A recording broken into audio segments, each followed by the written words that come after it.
pasal 201 ayat 8 Undang-Undang Nomor 10 2016 tentang Pilkada, pemungutan serentak nasional dalam pemilihan gubernur dan wakil gubernur, bupati dan wakil bupati serta wali kota di seluruh wilayah negara Republik Indonesia dilaksanakan pada bulan November 2024. Dalam perspektif ini dapat dipahami bahwa penyelenggaraan pilkada serentak tahun 2024 adalah untuk mensinkronkan agenda politik antara pemilu dan pilkada, sehingga kedepannya terdapat keselarasan antara dokumen perencanaan anggaran pemerintah daerah provinsi dan pemerintah daerah kabupaten kota terhadap dokumen perencanaan anggaran pemerintah pusat, serta sekaligus sinkronisasi eksekusi programnya berjalan paralel selama 5 tahun bersama. Dengan menyerentakkan pemilu dan pilkada pada tahun yang sama, tahun 2024, dan seluruh proses manajemen politik tersebut selesai sampai dengan pelantikan paling lambat 1 Januari tahun 2025, dinilai akan menghasilkan pemerintahan yang stabil dan pelaksanaan pembangunan nasional, provinsi, dan kabupaten kota akan selaras dan harmonis, sehingga pembangunan secara keseluruhan nasional akan semakin baik. Alasan kemendesakan, bahwa kita pahami kondisi saat ini terdapat 101 daerah dan 4 daerah otonomi baru di Papua dan Papua Barat yang diisi oleh penjabat kepala daerah sejak tahun 2022. Dan ini merupakan konsekuensi dan amanat dari Undang-Undang Nomor 10 2016. Juga terdapat 170 daerah yang diisi oleh penjabat kepala daerah di tahun 2023. Dan 270 kepala daerah hasil pilkada tahun 2020 yang akan berakhir menurut Undang-Undang Nomor 10 2016 adalah paling lambat tahun 2024, yang dapat ditafsirkan tanggal 31 Desember 2024. Hasil pilkada 2020, 270 daerah ini akan berakhir masa jabatannya. Berdasarkan data dan aturan ini, maka terdapat potensi terjadi kekosongan kepala daerah pada 1 Januari 2005, dan jika ini terjadi maka pada 1 Januari 2025 itu terdapat 545 daerah yang berpotensi tidak memiliki kepala daerah definitif hasil pilkada. Oleh karena itu perlu diambil langkah-langkah yang sifatnya strategis dan mendesak untuk menghindari kekosongan kepala daerah pada 1 Januari 2005. Terlebih lagi adanya perbedaan kewenangan antara kepala daerah definitif dan penjabat. Di samping tentunya legitimasi yang akan lebih kuat kalau diisi oleh kepala daerah hasil pilkada. Untuk mengantisipasi kekosongan kepala daerah 1 Januari 2005, maka perlu dipastikan bahwa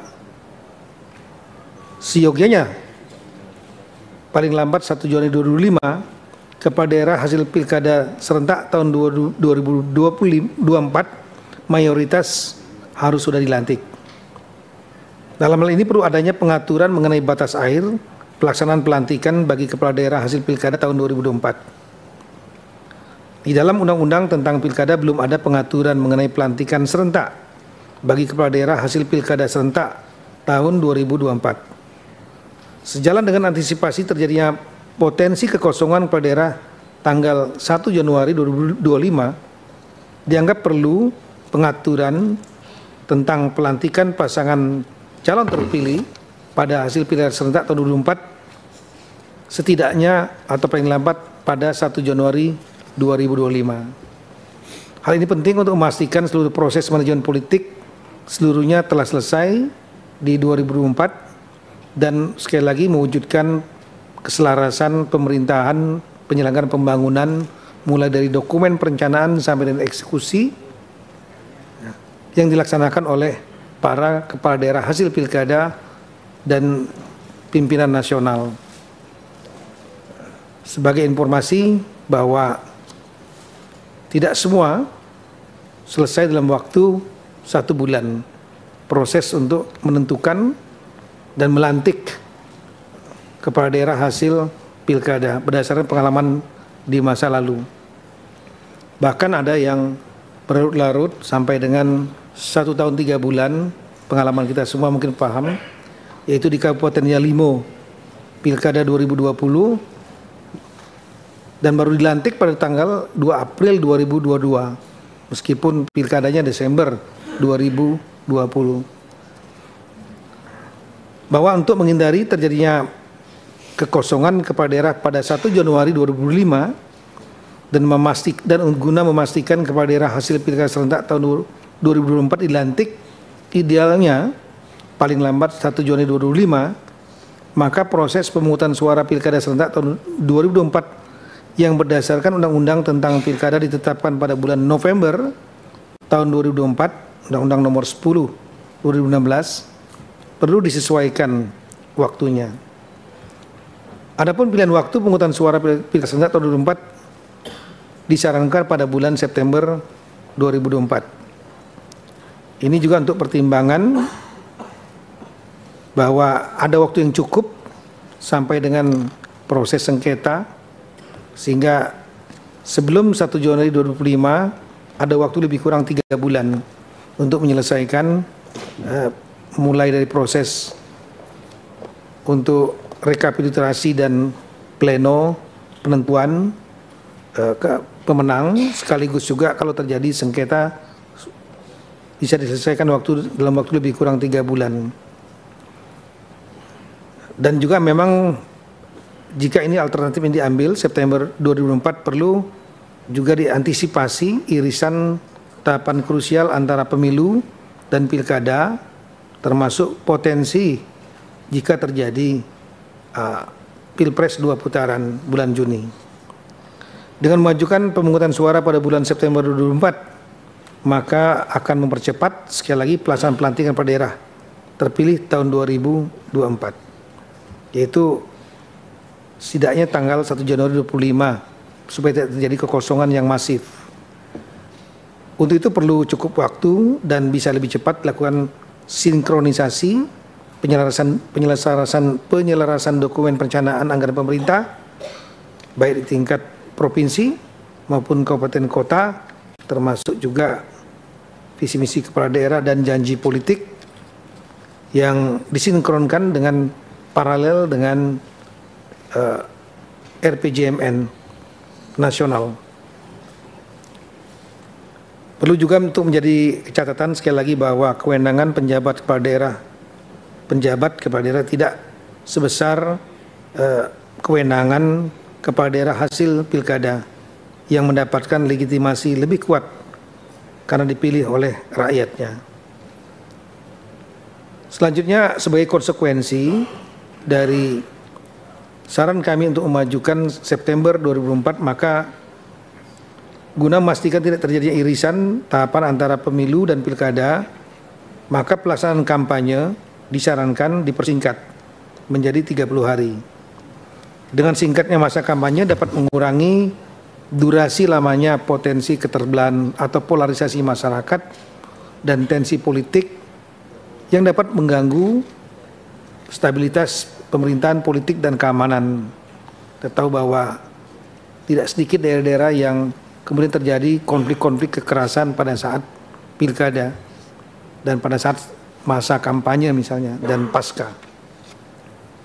Ini otomatis akan dapat mengurangi beban dari aparat keamanan dalam rangka mengawal pelaksanaan pilkada serentak tahun 2024. Kemudian dalam rangka mempertimbangkan masa kampanye 30 hari serta mengurangi potensi permasalahan dalam penyediaan logistik pilkada, maka durasi sengketa pencalonan seyogyanya perlu dipersingkat. Dalam Undang-Undang Pilkada bahwa proses penyelesaian sengketa pencalonan dilakukan mulai dari Bawaslu, di pasal 143, Pengadilan Tata Usaha Negara, Pengadilan Tinggi Tata Usaha Negara, pasal 154 ayat 2, sampai tingkat kasasi di Mahkamah Agung pasal 154 ayat 7.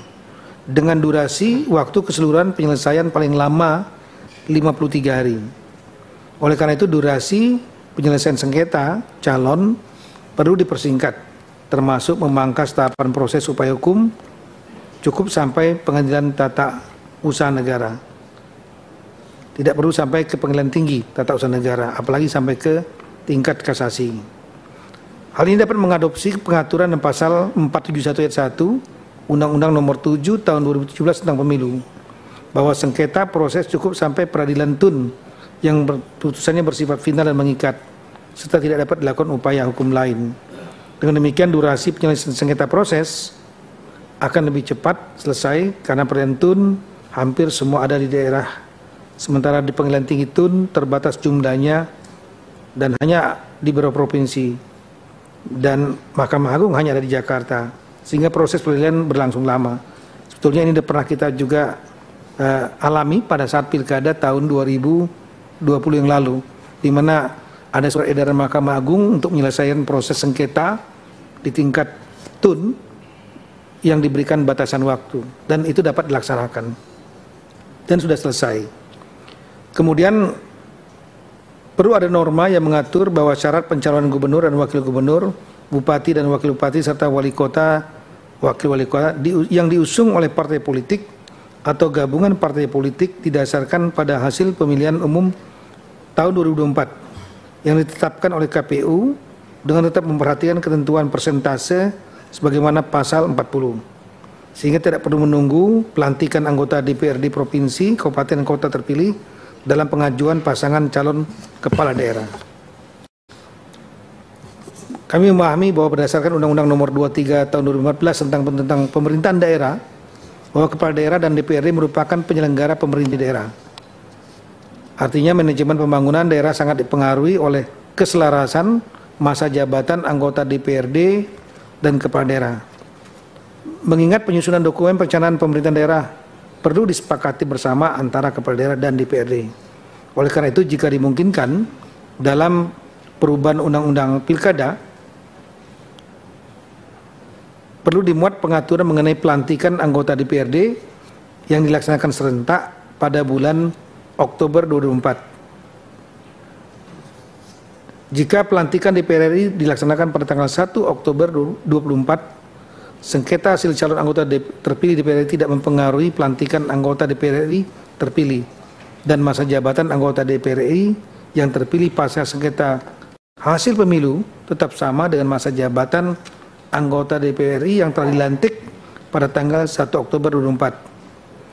Hal ini memberikan jaminan serta kepastian masa jabatan anggota DPRD selama 5 tahun yang juga perlu untuk diimplementasi, yang juga seyogyanya dapat diimplementasikan pada anggota DPRD, sehingga permasalahan mengenai perbedaan akhir masa jabatan DPRD dapat dihindari dalam rangka keserentakan proses pemilu dan pilkada. Adapun jika ada sisa masa jabatan DPRD yang diberhentikan tahun 2024, dapat diberikan kompensasi sebagaimana pengaturan kompensasi pada kepala daerah yang masa jabatannya terpotong dengan adanya undang-undang pilkada, Undang-Undang Nomor 10 2019. Selanjutnya, mendasarkan kepada argumentasi kemendesakan dan upaya-upaya yang kami sarankan perlu dilakukan, maka ada beberapa materi muatan di dalam, jika di dalam bentuk perpu perubahan tersebut, yaitu yang pertama, untuk mengantisipasi kosongan kepala daerah pada 1 Januari 2025 perlu perubahan terhadap pasal 201 dan penambahan ayat yang mengatur mengenai pelantikan hasil pemungutan suara serentak seyogyanya paling lambat 1 Januari 2005. Kemudian pemungutan suara dilakukan bulan September 2024. Yang ketiga adalah syarat pencalonan kepala daerah diusung oleh partai politik atau gabungan partai politik didasarkan pada hasil pemilihan umum tahun 2024 yang ditetapkan oleh KPU. Kemudian untuk memastikan tidak terjadinya irisan tahapan antara tahapan pemilu dan pilkada, serta mengurangi durasinya lamanya polarisasi masyarakat dan tensi politik di daerah yang dapat mengganggu stabilitas politik, pemerintahan, dan keamanan, maka pelaksanaan kampanye diusulkan dipersingkat menjadi 30 hari. Dengan demikian perlu perubahan terhadap pasal 467 yang mengatur tentang masa kampanye.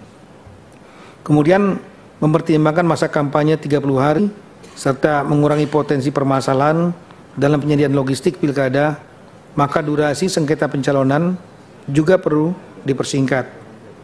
Untuk itu perlu dilakukan perubahan terhadap pasal 143, pasal 144, dan pasal 154 yang bertujuan untuk memangkas durasi penyelesaian sengketa proses pilkada pada masing-masing tingkatan, mulai dari Bawaslu sampai dengan pengadilan final di Tata Usaha Negara, serta menghapuskan proses penyelesaian sengketa di Mahkamah Agung untuk memangkas durasi penyelesaian sengketa proses.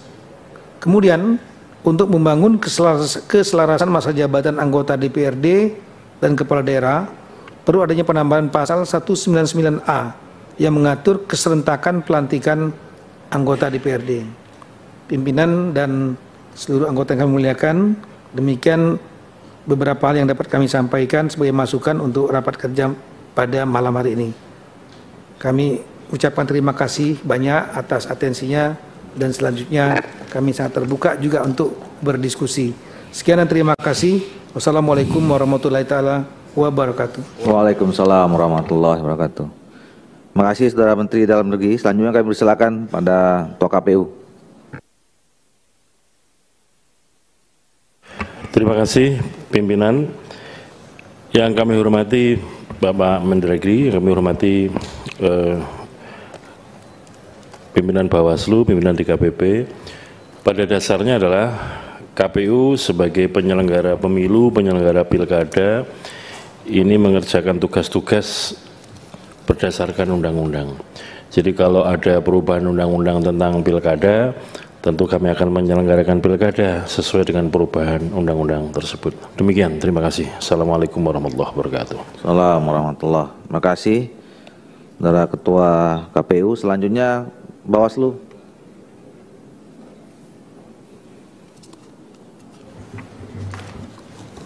Terima kasih Pak Ketua. Sebagaimana tugas wewenang kewajiban Bawaslu adalah melaksanakan kewenangan berdasarkan peraturan perundangan, maka bagi Bawaslu sebagaimana usulan dari Mendagri tadi pada prinsipnya mengikuti apa yang diputuskan, namun ada beberapa catatan yang memang harus dipenuhi, yang sebagian diantaranya memang sudah disampaikan oleh Pak Mendagri, terutama terkait dengan persyaratan pencalonan pilkada yang berdasarkan hasil pemilu sebelumnya. Nah, kalau seandainya hasil pemilu sebelumnya itu berlarut-larut, cara penyelesaiannya dalam bentuk yang bagaimana? Kita tahu bersama bahwa dalam pemilu sebelumnya ada persoalan-persoalan terkait dengan beberapa tempat yang memang perlu dipertimbangkan karena ada irisan-irisan yang bisa saja akan mengganggu tahapan pemilu kalau persoalan di tahapan pilkada, kalau persoalan di pemilu belum selesai dilaksanakan.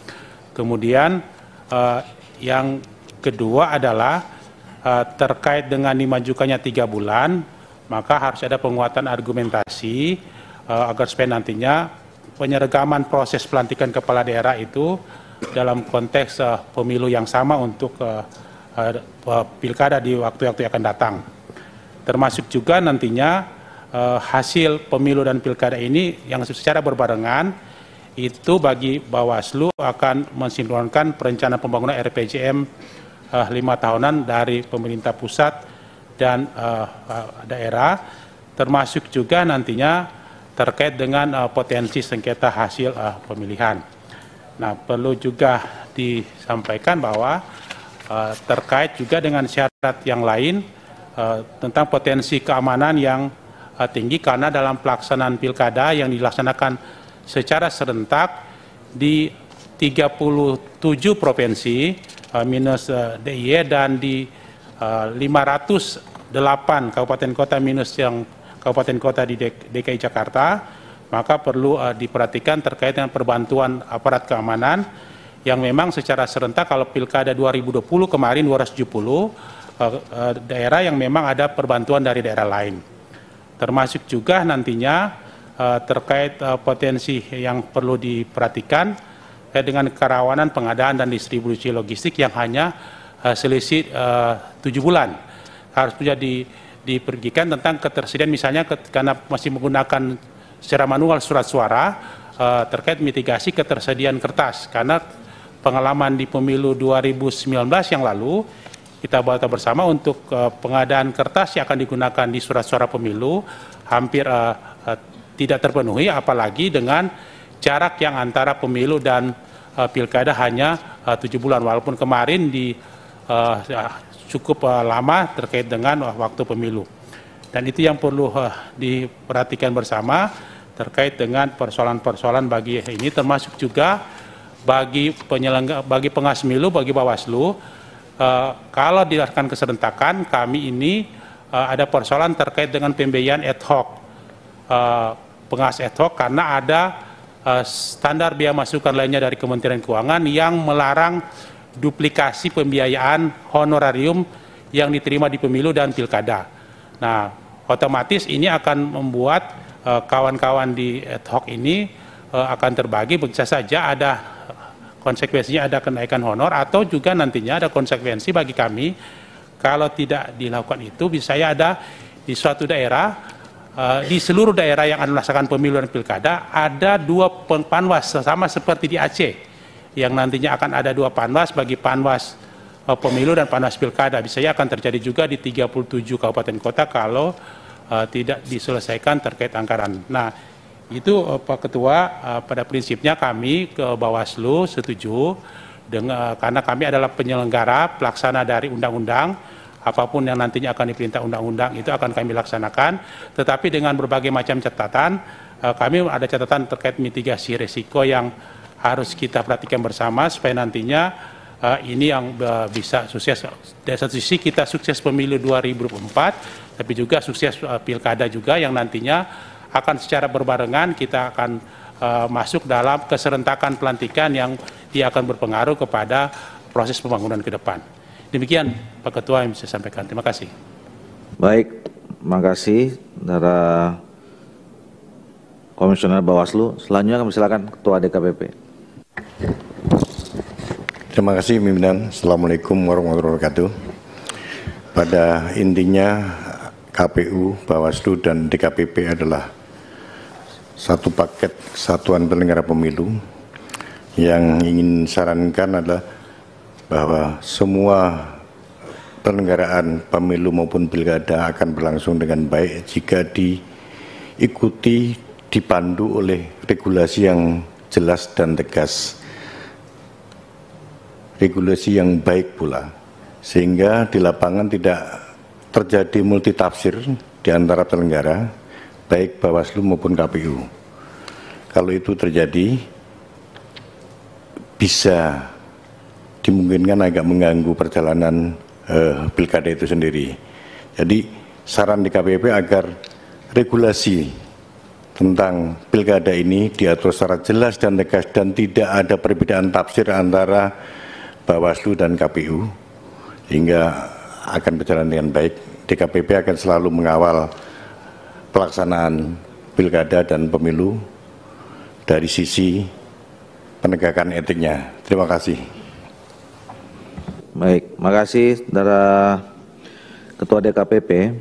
Bapak Ibu sekalian, pimpinan dan anggota Komisi 2 DPR RI, tadi kita sudah mendengarkan penjelasan yang disampaikan oleh pemerintah yang mengusulkan adanya pengajuan waktu pelaksanaan pilkada tahun 2024, dan kemudian ditanggapi oleh KPU dan Bawaslu dan DKPP yang intinya adalah memang lembaga ini adalah pelaksana undang-undang. Jadi kalau undang-undangnya existing di mana mereka bekerja, ya itu yang menjadi pegangan. Nah, oleh karena itu seperti biasanya kita akan melakukan pendalaman. Kami persilahkan pada Bapak Pak Ongku, Pak Cornelis, Pak Gaus, Pak Toha, Pak Muras, Pak Teddy. Silakan Pak Ongku. Terima kasih pimpinan, yang saya hormati Pak Menteri, Pak Dirjen, Ketua KPU, Ketua DKPP, Ketua Bawaslu atau yang mewakili, dan kawan-kawan Komisi 2 semuanya.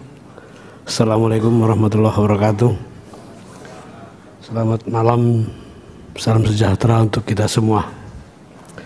Terima kasih tadi Pak Menteri telah memaparkan usulan terkait penyelenggaraan pilkada, yang intinya yang kami tangkap adalah usulan untuk dimajukan sekitar 2 bulan dari November ke September, dengan dasar pemikiran yang sudah disampaikan Pak Menteri antara lain adalah akan adanya kekosongan 545 kepala daerah atau bupati wali kota di seluruh Indonesia di bulan Januari apabila proses pilkadanya tidak terlaksana dengan baik.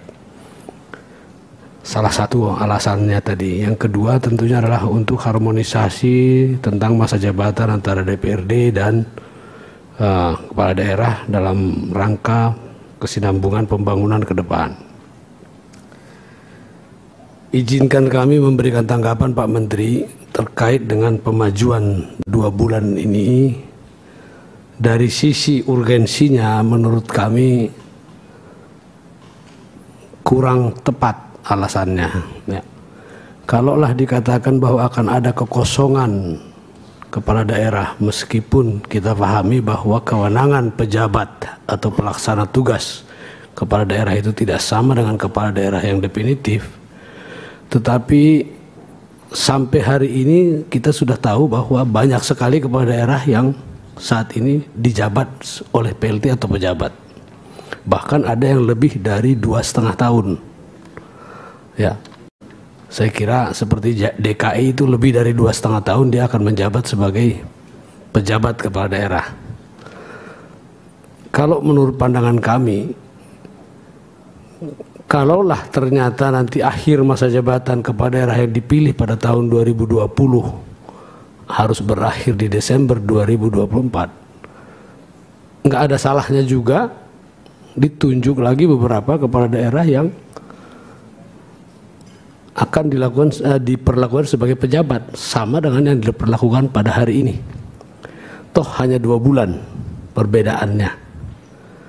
Ya, supaya tidak ada tafsir-tafsir yang lain di masyarakat terkait dengan percepatan pilkada ini. Yang kedua, keruwetan yang terbayang di pikiran kami adalah persiapan yang terlalu singkat dari pelaksanaan pemilu legislatif dan presiden yang akan selesai atau dilaksanakan pada bulan Februari tahun 2024. Di mana kemungkinan juga masih akan berproses sampai bulan Mei dan sebagainya. Kalau misalnya terjadi 2 putaran misalkan dalam pilpresnya, kita tidak ada jaminan bahwa pilpres ini tidak terjadi 2 putaran. Ya, kalau ini terjadi maka kemungkinan juga akan molor.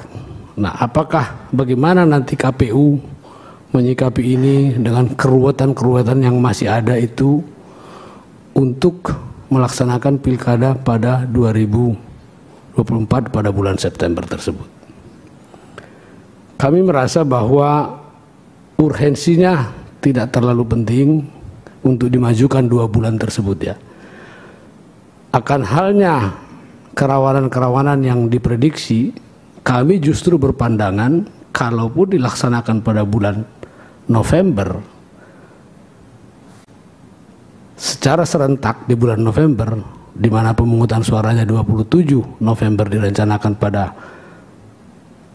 kondisi hari ini, kami malah berpikiran barangkali dibikin sequential, mungkin dibagi 2, barat dan timur Indonesia, atau dibagi 3, barat, tengah, timur, dilaksanakan setiap minggu pemilihan suaranya, untuk menghindari hal-hal yang riskan ketimbang dimajuin ke September. Ini pikiran kami saja, ini bukan pikiran praksi, kebetulan ini pikiran saya pribadi saja.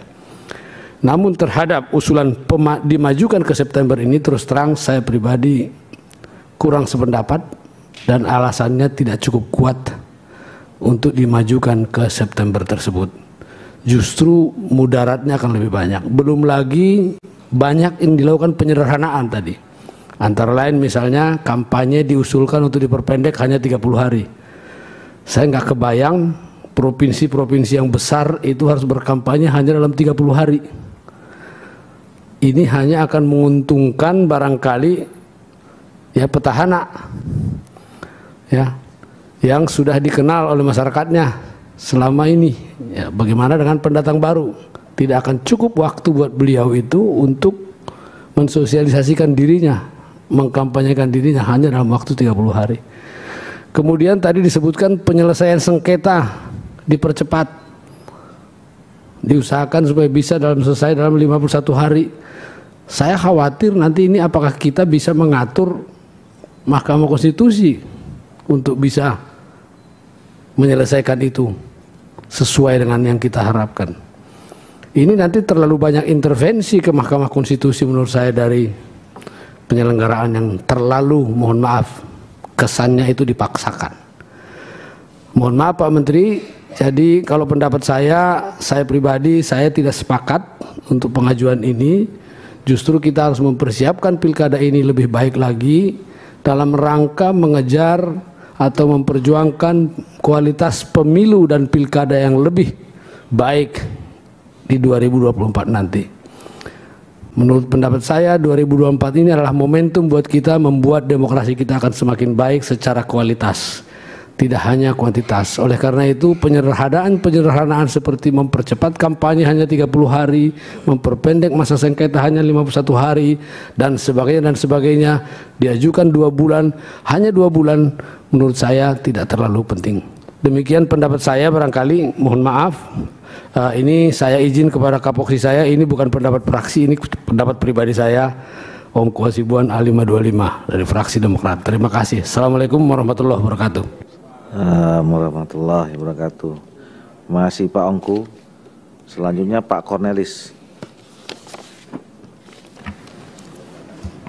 Terima kasih. Selamat malam. Salam sejahtera untuk kita semua. Yang terhormat Ketua, Wakil-Wakil Ketua, dan rekan-rekan anggota DPR Komisi 2, yang terhormat Menteri Dalam Negeri beserta jajarannya, yang terhormat Ketua KPU bersama dengan Komisioner, Bawaslu, dan DKPP beserta Komisioner.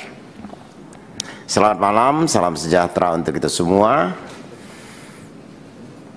Saya berpikir sederhana saja Bapak. Dalam rangka kita menentukan tanggal 27 November pemilihan kepala daerah itu sudah dibahas sedemikian rupa. Begitu cermat. Sampai terakhir saya menyarankan untuk pemerintah itu untuk ketemu ketua-ketua umum partai aja. Nah sekarang kita menggeser dari November ke September. Kalau saya lihat argumentasinya itu tidak terlalu logis. Karena negara kita ini dalam keadaan biasa-biasa saja. Jangan terlalu kita berpikir, terlalu tidak aman, takut tidak aman. Malah kalau bisa bulan Februari aja kita sekalian, biar kerjanya sekaligus. Dan saya bisa kampanye sekaligus untuk presiden, untuk gubernur, bupati. Dan pembiayaan ini menjadi persoalan lagi. Karena Kementerian Keuangan, Banggar harus menjadwalkan kembali dengan Menteri Keuangan. Sedangkan kita sudah berjuang mati-matian. Nah kalau memang nggak ada uang, bisa kita pinjam. Jadi kami partai politik ini bisa kerja sekaligus, Pak. Kalau tidak salah, beliau yang salah hadir waktu itu. Waktu kita di Sentul, Bapak juga hadir. Coba dikaji ulang. Jadi kelihatan kita ini dengan rakyat ini tidak punya perencanaan yang matang. Harusnya planning itu harus matang. Dan kita harus hitung. Segala macam informasi kita tampung, baru kita bahas. Dan waktu tanggal 27 itu kan kita sampai naik ke praksi, Pak. Bukan hanya cukup di sini menentukan tanggal 27 itu. Itu Pak Arief masih hidup tuh, beliau masih ketua Poksi kami. Jadi nggak ngerti saya, apa maunya negara ini? Apakah kita main coba-coba? Saya rasa kita nggak bisa main coba-coba loh Pak. Kalau memang keadaan darurat, mau dipercepat, kami pun sebenarnya tidak ada masalah. Lebih cepat, lebih baik. Nggak lama-lama. Malah saya kalau bisa sama-sama dengan pemilihan presiden. Itu yang pertama. Yang kedua, Bapak sudah mengatakan penjadwalan untuk ini, untuk ini, untuk ini. Termasuk penjabaran untuk pengadilannya, sengketanya. Di Indonesia ini kan kita sudah terbagi menurut teori Montesquieu. Ada yang legislatif, ada eksekutif, ada yudikatif. Dan kita kan, Bapak kan tidak bisa mengintervensi yudikatif. Memangnya kita bisa mengintervensi Mahkamah Konstitusi? Biarpun kita sudah lobby bagaimanapun, karena hakim ini mewakili Tuhan. Sudah dibagi kekuasaannya. Ya, tapi semua ini ya tergantunglah pemerintah bagaimana baiknya, dan tergantung praksi nanti. Kalau kita sih oke saja, mau maju oke, mundur juga oke, tidak ada masalah. Cuma rakyat menilai bahwa kita ngurus negara ini coba-coba. Kita tidak usah coba-coba. Sebab saya mengikuti terus waktu penentuan tanggal itu Pak, sehingga terjadi deadlock. Dirjen beliau tuh hadir itu, 2 orang itu, satu masih di Bawaslu, satu masih KPU. Hadir kan? Ingat kan? Kita disentul begitu alotnya. Jadi sekarang mau dipercepat. Kalau dulu udah dihitung sedemikian rupa, kita ketok September kan tidak masalah, sampai naik ke praksi urusannya. Jadi untuk menentukan tanggal itu tidak segampang yang kita perkirakan. Tapi kalau pemerintah mau mengeluarkan perpu, ya kita oke-oke saja. Apalagi kami presidennya itu kan kami yang ngusung. Ya resikolah. Bagaimana Pak Dirjen, Pak KPU, resiko ya. Oke, saya rasa gitu aja. Karena kita diskusi, saya rasa no problem ya. Karena juga kita saling nambah pengalaman, nambah pengetahuan. Terima kasih. Selamat malam, salam sejahtera untuk kita semua. Terima kasih Pak Cornelis. Selanjutnya Pak Gaus. Terima kasih pimpinan. Assalamualaikum warahmatullahi wabarakatuh. Pimpinan dan anggota Komisi 2 yang saya hormati, Bapak Menteri Dalam Negeri, beserta seluruh jajaran yang hadir pada kesempatan yang berbahagia ini, Ketua KPU bersama Bawaslu, Ketua Bawaslu bersama komisioner dan jajaran DKPP, hadirin dan hadirat yang berbahagia. Menyimak dan mendengar apa yang disampaikan oleh Pak Menteri dalam rangka menyikapi perkembangan perpolitikan dewasa ini, saya dapat memahami apa yang beliau sampaikan tentang dinamika memang sudah beredar di berbagai mass media tentang adanya keinginan untuk melakukan percepatan pelaksanaan pilkada yang tadinya ditetapkan oleh Undang-Undang Nomor 10 Tahun 2016 pada bulan November, kemudian kita sepakati tanggalnya adalah tanggal 27. Dengan apa yang Pak Menteri sampaikan, saya dapat memahami, dan ini adalah sesuatu terobosan yang perlu kita sikapi dan kita cerna secara baik. Salah satu di antaranya adalah persoalan PJ yang disampaikan oleh Pak Menteri. Kemarin kami menerima civil society, ICW dan kawan-kawan, mempermasalahkan tentang PJ ini. Inilah yang dikandung maksud oleh Pak Menteri. Kita tidak ingin adanya PJ-PJ ini.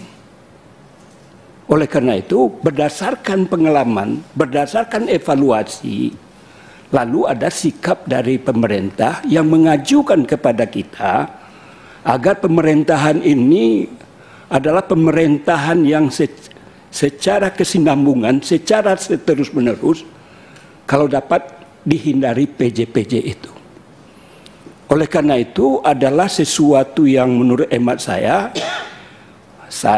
dari fraksi Partai Amanat Nasional sangat mendukung gagasan yang disampaikan oleh Pak Menteri berkaitan terhadap persoalan PJ ini. Kalaulah seandainya dilakukan di bulan November, apalagi tanggal 27, di ujung daripada bulan, resikonya apa? Kebanyakan pengalaman kita selama ini, orang yang kalah pasti banyak yang mengajukan gugatannya kepada Mahkamah Konstitusi. Berapa banyak yang persoalan kemarin saja hanya per bulan, per tahun. Sekarang berapa? 540 tambah 38. Menurut saya nggak bakalan mungkin MK itu bisa menyelesaikan dalam waktu yang amat singkat. Ini bisa berlama-lama. Apalagi dikaitkan oleh Pak Menteri upaya untuk melakukan keserentakan pelantikan. Ini juga adalah sesuatu dalam rangka melakukan penataan kepemerintahan agar rezim itu satu kesatuan. Walaupun siapapun yang akan memimpin negara dan provinsi, kabupaten, kota. Namanya kita ini adalah Negara Kesatuan Republik Indonesia. Jangan kacau balau antara pusat, provinsi, dan kabupaten kota. Ini yang saya tangkap apa yang disampaikan oleh Pak Menteri. Dari dasar-dasar itu tentu menurut hemat saya, apa yang beliau sampaikan ini bukan sekonyong-konyong. Bukanlah merupakan sesuatu kita perencanaannya tidak matang. Karena ini kan persoalan tentang keserentakan ini kan baru pertama. Wajar kalau seandainya terjadi evaluasi itu menurut pandangan saya. Oleh karena itu perlu penataan, terjadi evaluasi adalah suatu keniscayaan. Oleh karena itu tentu ini perlu dilakukan pembenahan. Dan kita selama ini walaupun saya dari awal di Komisi 2 ini sangat terlibat dengan berbagai kebijakan apa yang sedang kita bahas, tentu ini juga perlu kita pahami, perlu kita dalami, dan perlu kita cermati secara seksama.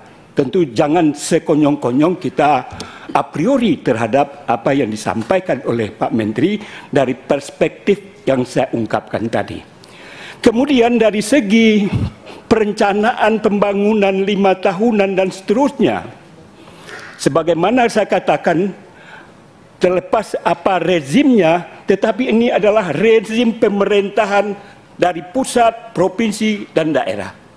Bagaimana pusat, provinsi, dan daerah itu punya sinergitas. Apapun partai yang dipimpin oleh para gubernur, bupati, wali kota, dan itu hanya masalah demokratis saja. Tetapi tujuannya apa? Bagaimana kita maju bernegara, bagaimana kita melaksanakan undang-undang dasar dalam rangka memakmurkan dan mensejahterakan dan lain-lain sebagainya.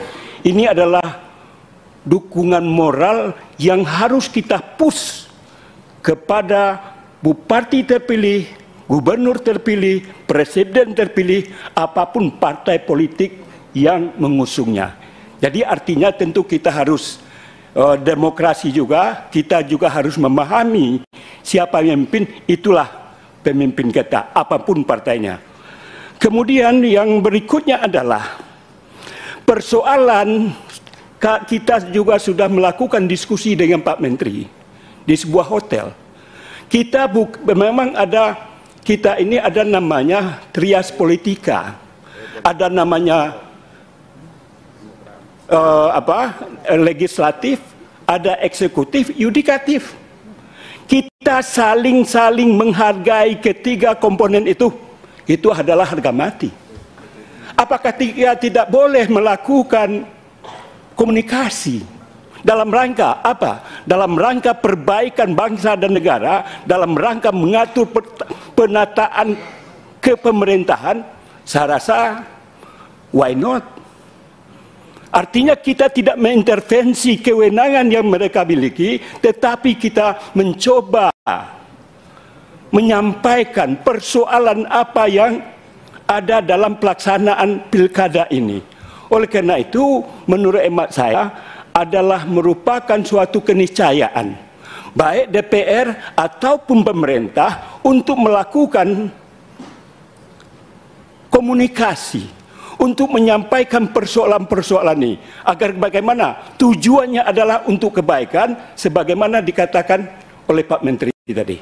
Oleh karena itu, berdasarkan hal-hal yang saya sampaikan tadi, menyikapi poin-poin yang Pak Menteri ungkapkan, dan saya tidak akan mengulas secara satu persatu, terlalu panjang untuk saya ungkapkan, tapi saya melihat ini sesuatu yang sangat positif dengan dasar-dasar pemikiran yang saya sampaikan. Oleh karena itu, atas nama fraksi Partai Amanat Nasional sangat mendukung gagasan yang disampaikan oleh pemerintah dengan catatan.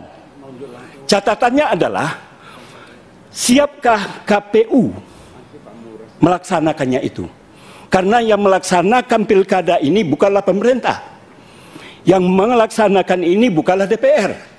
Tetapi sesuai menurut undang-undang bahwa yang melaksanakan itu adalah KPU, Bawaslu, dan DKPP. Manakala KPU, Bawaslu, dan DKPP siap untuk melaksanakan ini, tentu adalah wajar, merupakan keniscayaan menurut saya agar kita perlu melakukan itu. Tentu kalau hal ini karena menyangkut tentang tanggal, menyangkut tentang bulan, itu diatur oleh Undang-Undang Nomor 10 Tahun 2016, maka pandangan saya adalah untuk melakukan perubahan itu, merevisi Undang-Undang Nomor 10 Tahun 16, tentu tidak bisa dilakukan lewat revisi undang-undang secara normal.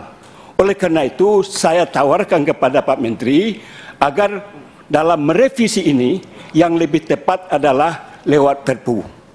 Dan tentu kita berharap sebelum Perpu itu dikeluarkan, perlu ada harmonisasi, sinkronisasi sebagaimana sudah lazim kita lakukan, bukan dalam rangka mengintervensi Perpu yang akan merupakan kewenangan dari pemerintah yang untuk mengeluarkannya. Barangkali demikian pimpinan. Terima kasih. Assalamualaikum warahmatullahi wabarakatuh. Waalaikumsalam warahmatullahi wabarakatuh. Luar biasa Pak. Makin malam makin bersantan.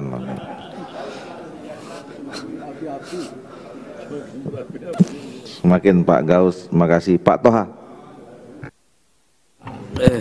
Terima kasih Ketua. Bapak Ibu yang saya hormati semuanya, tidak bisa saya sebutkan satu persatu.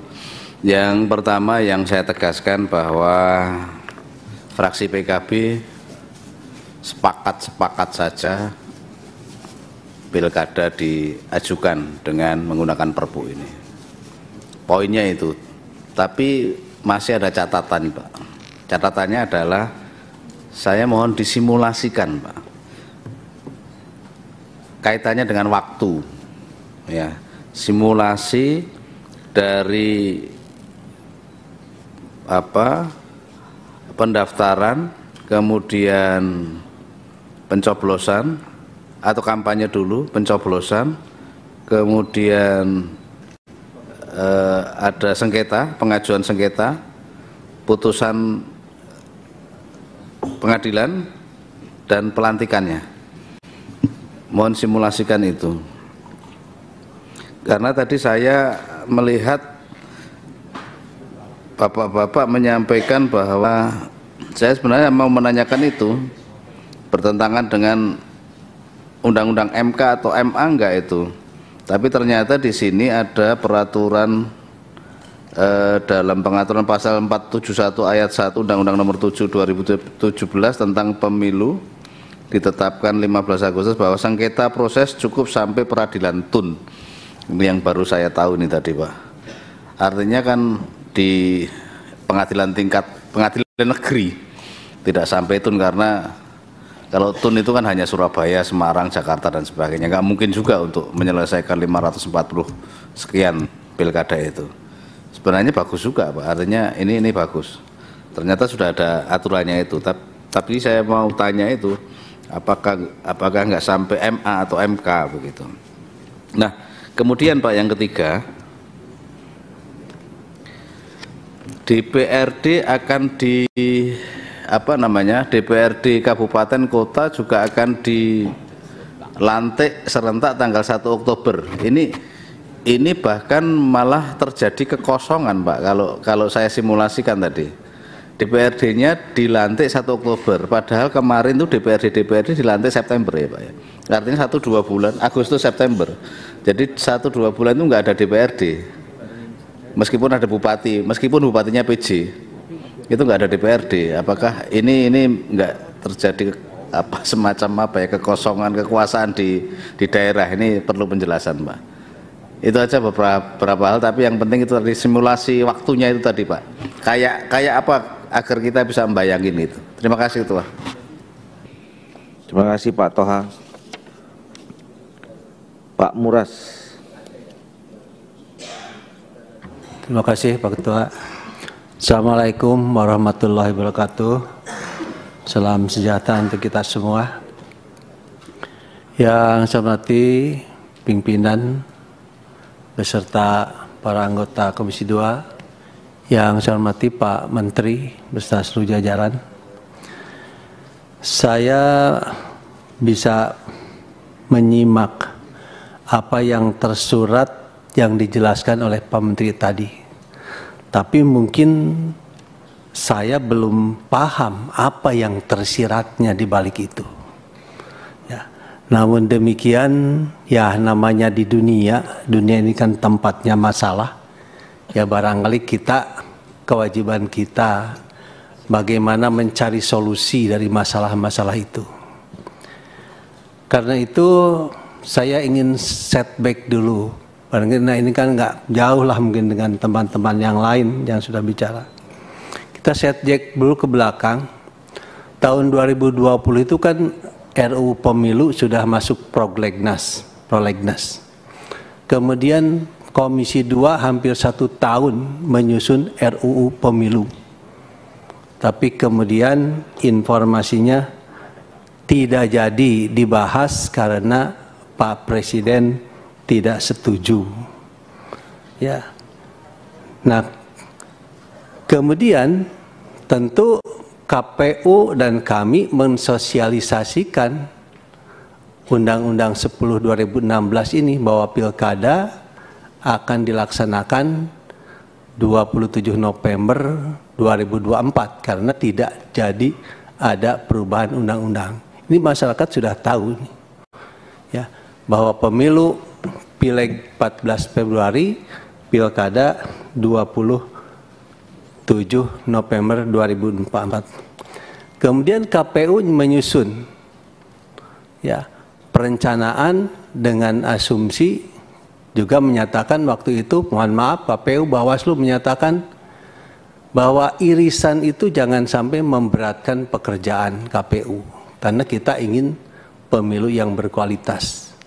Apalagi sekarang faktualnya KPU provinsi, kota, dan kabupaten ini ada yang masa habisnya itu sudah mendekati masa pemilu. Bahkan ada yang baru habis pemilu itu habis penghitungannya dengan pemilu KPU yang baru banding dengan Bawaslu yang baru.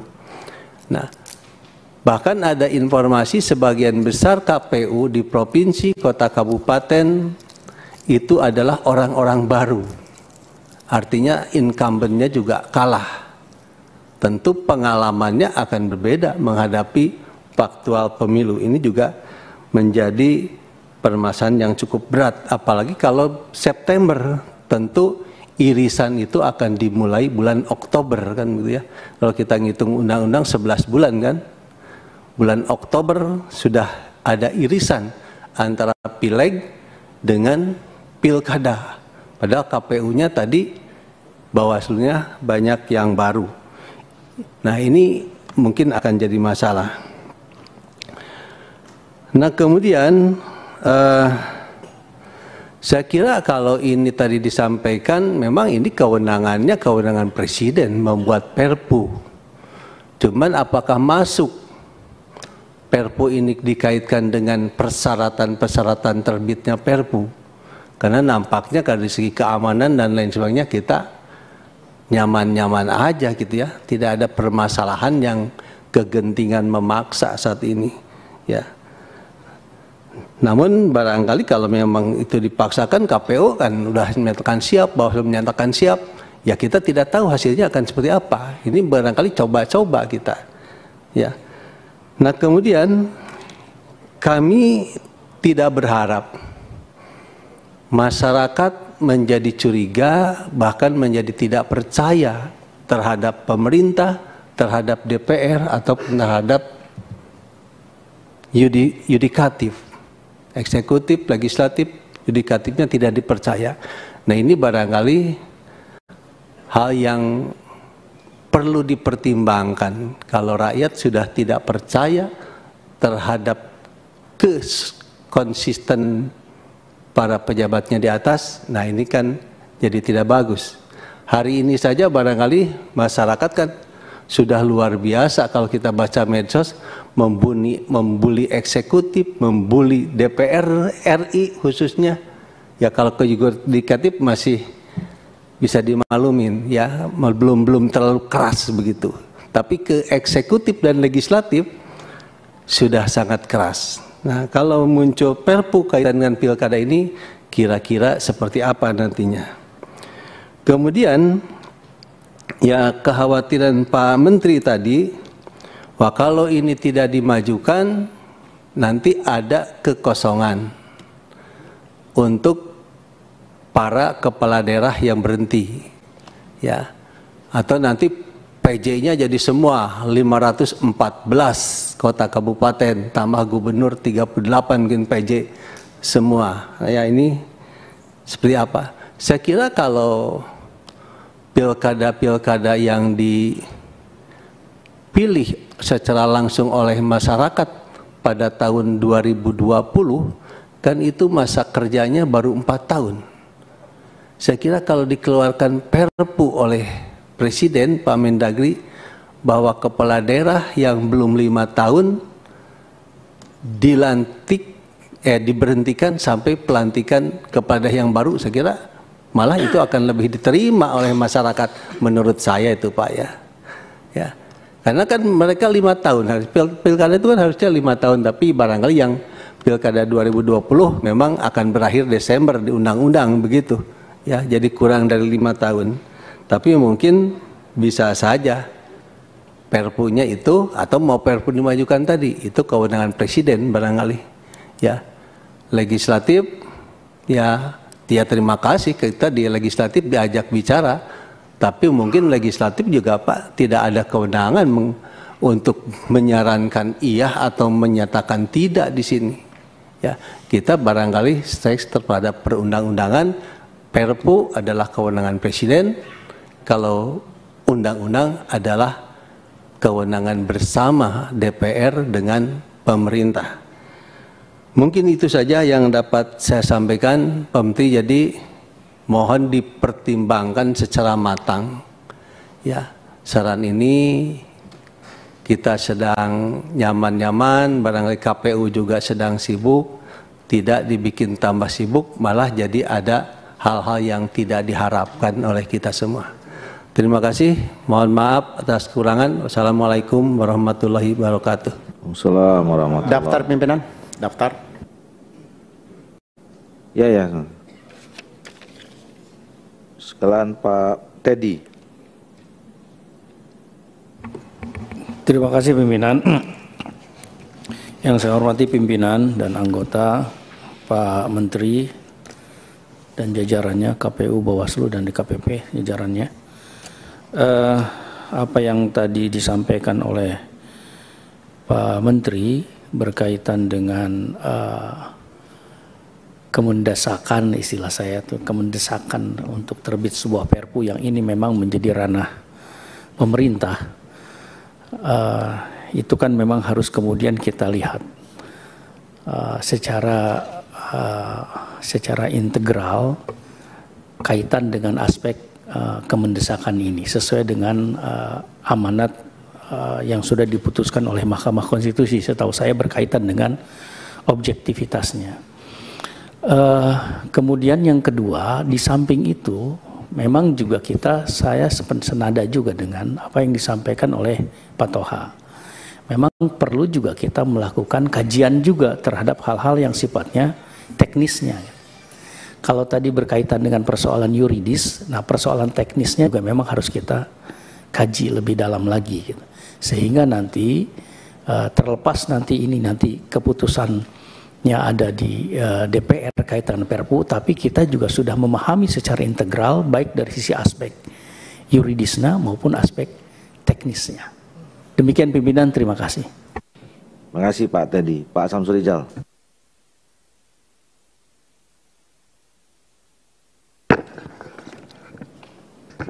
Terima kasih Pak Ketua. Kami dari fraksi Partai P3 ingin menyampaikan pandangan berkenaan dengan adanya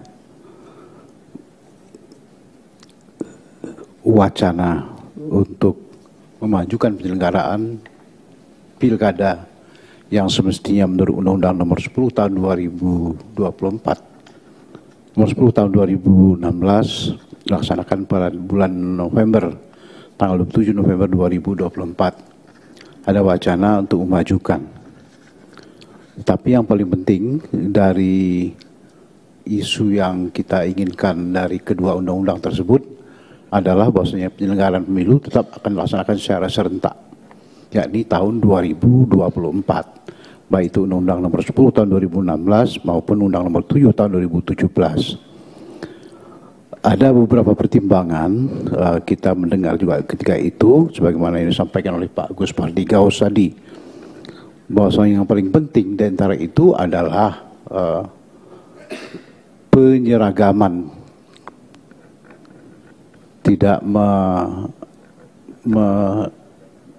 memandang ringan apa yang disampaikan oleh kawan-kawan tadi itu, tapi ini tidak juga kalah pentingnya, yakni penyeragaman dokumen perencanaan antara penyelenggara pemerintahan mulai dari tingkat pusat sampai ke tingkat daerah.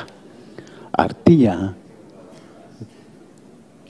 apa yang disampaikan oleh presiden terpilih nantinya dengan visi dan misi yang disampaikan, yang kemudian itu dituang dalam rencana pembangunan jangka panjang menengah, jangka panjang nasional, kemudian itu bisa dijabarkan oleh bupati, gubernur yang melaksanakan pemilihan tidak lama sesudah itu.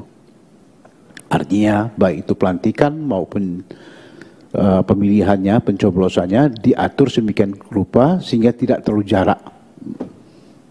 berjarak, sehingga dimungkinkan untuk menyiapkan rencana pembangunan jangka menengah RPJM untuk tingkat nasional maupun RPJMN di tingkat daerah, RPJM di tingkat daerah itu bisa sama. Dan kesamaan kedua dokumen pembangunan itu, dokumen perencanaan itu menyebabkan indikator kinerja utama baik yang dicetuskan, dibutirkan dalam konsep pembangunan jangka pendeknya di setiap tahunnya masing-masing tingkat pemerintahan pusat dan daerah itu bisa sama. Kalau indikator kinerja utamanya itu sama, barangkali penyelenggaraan pembangunannya bisa lebih efisien dan bisa lebih efektif dan bisa mencapai sasaran yang diinginkan. Dan yang paling penting juga daripada itu, untuk bisa di-follow up pada tahun-tahun berikutnya dengan mudah, dengan instruksi-instruksi yang dikeluarkan oleh pemerintah pusat. Karena indikator kerja utama dari pusat sampai ke daerah provinsi dan tingkat kabupaten itu bisa dibuat sama.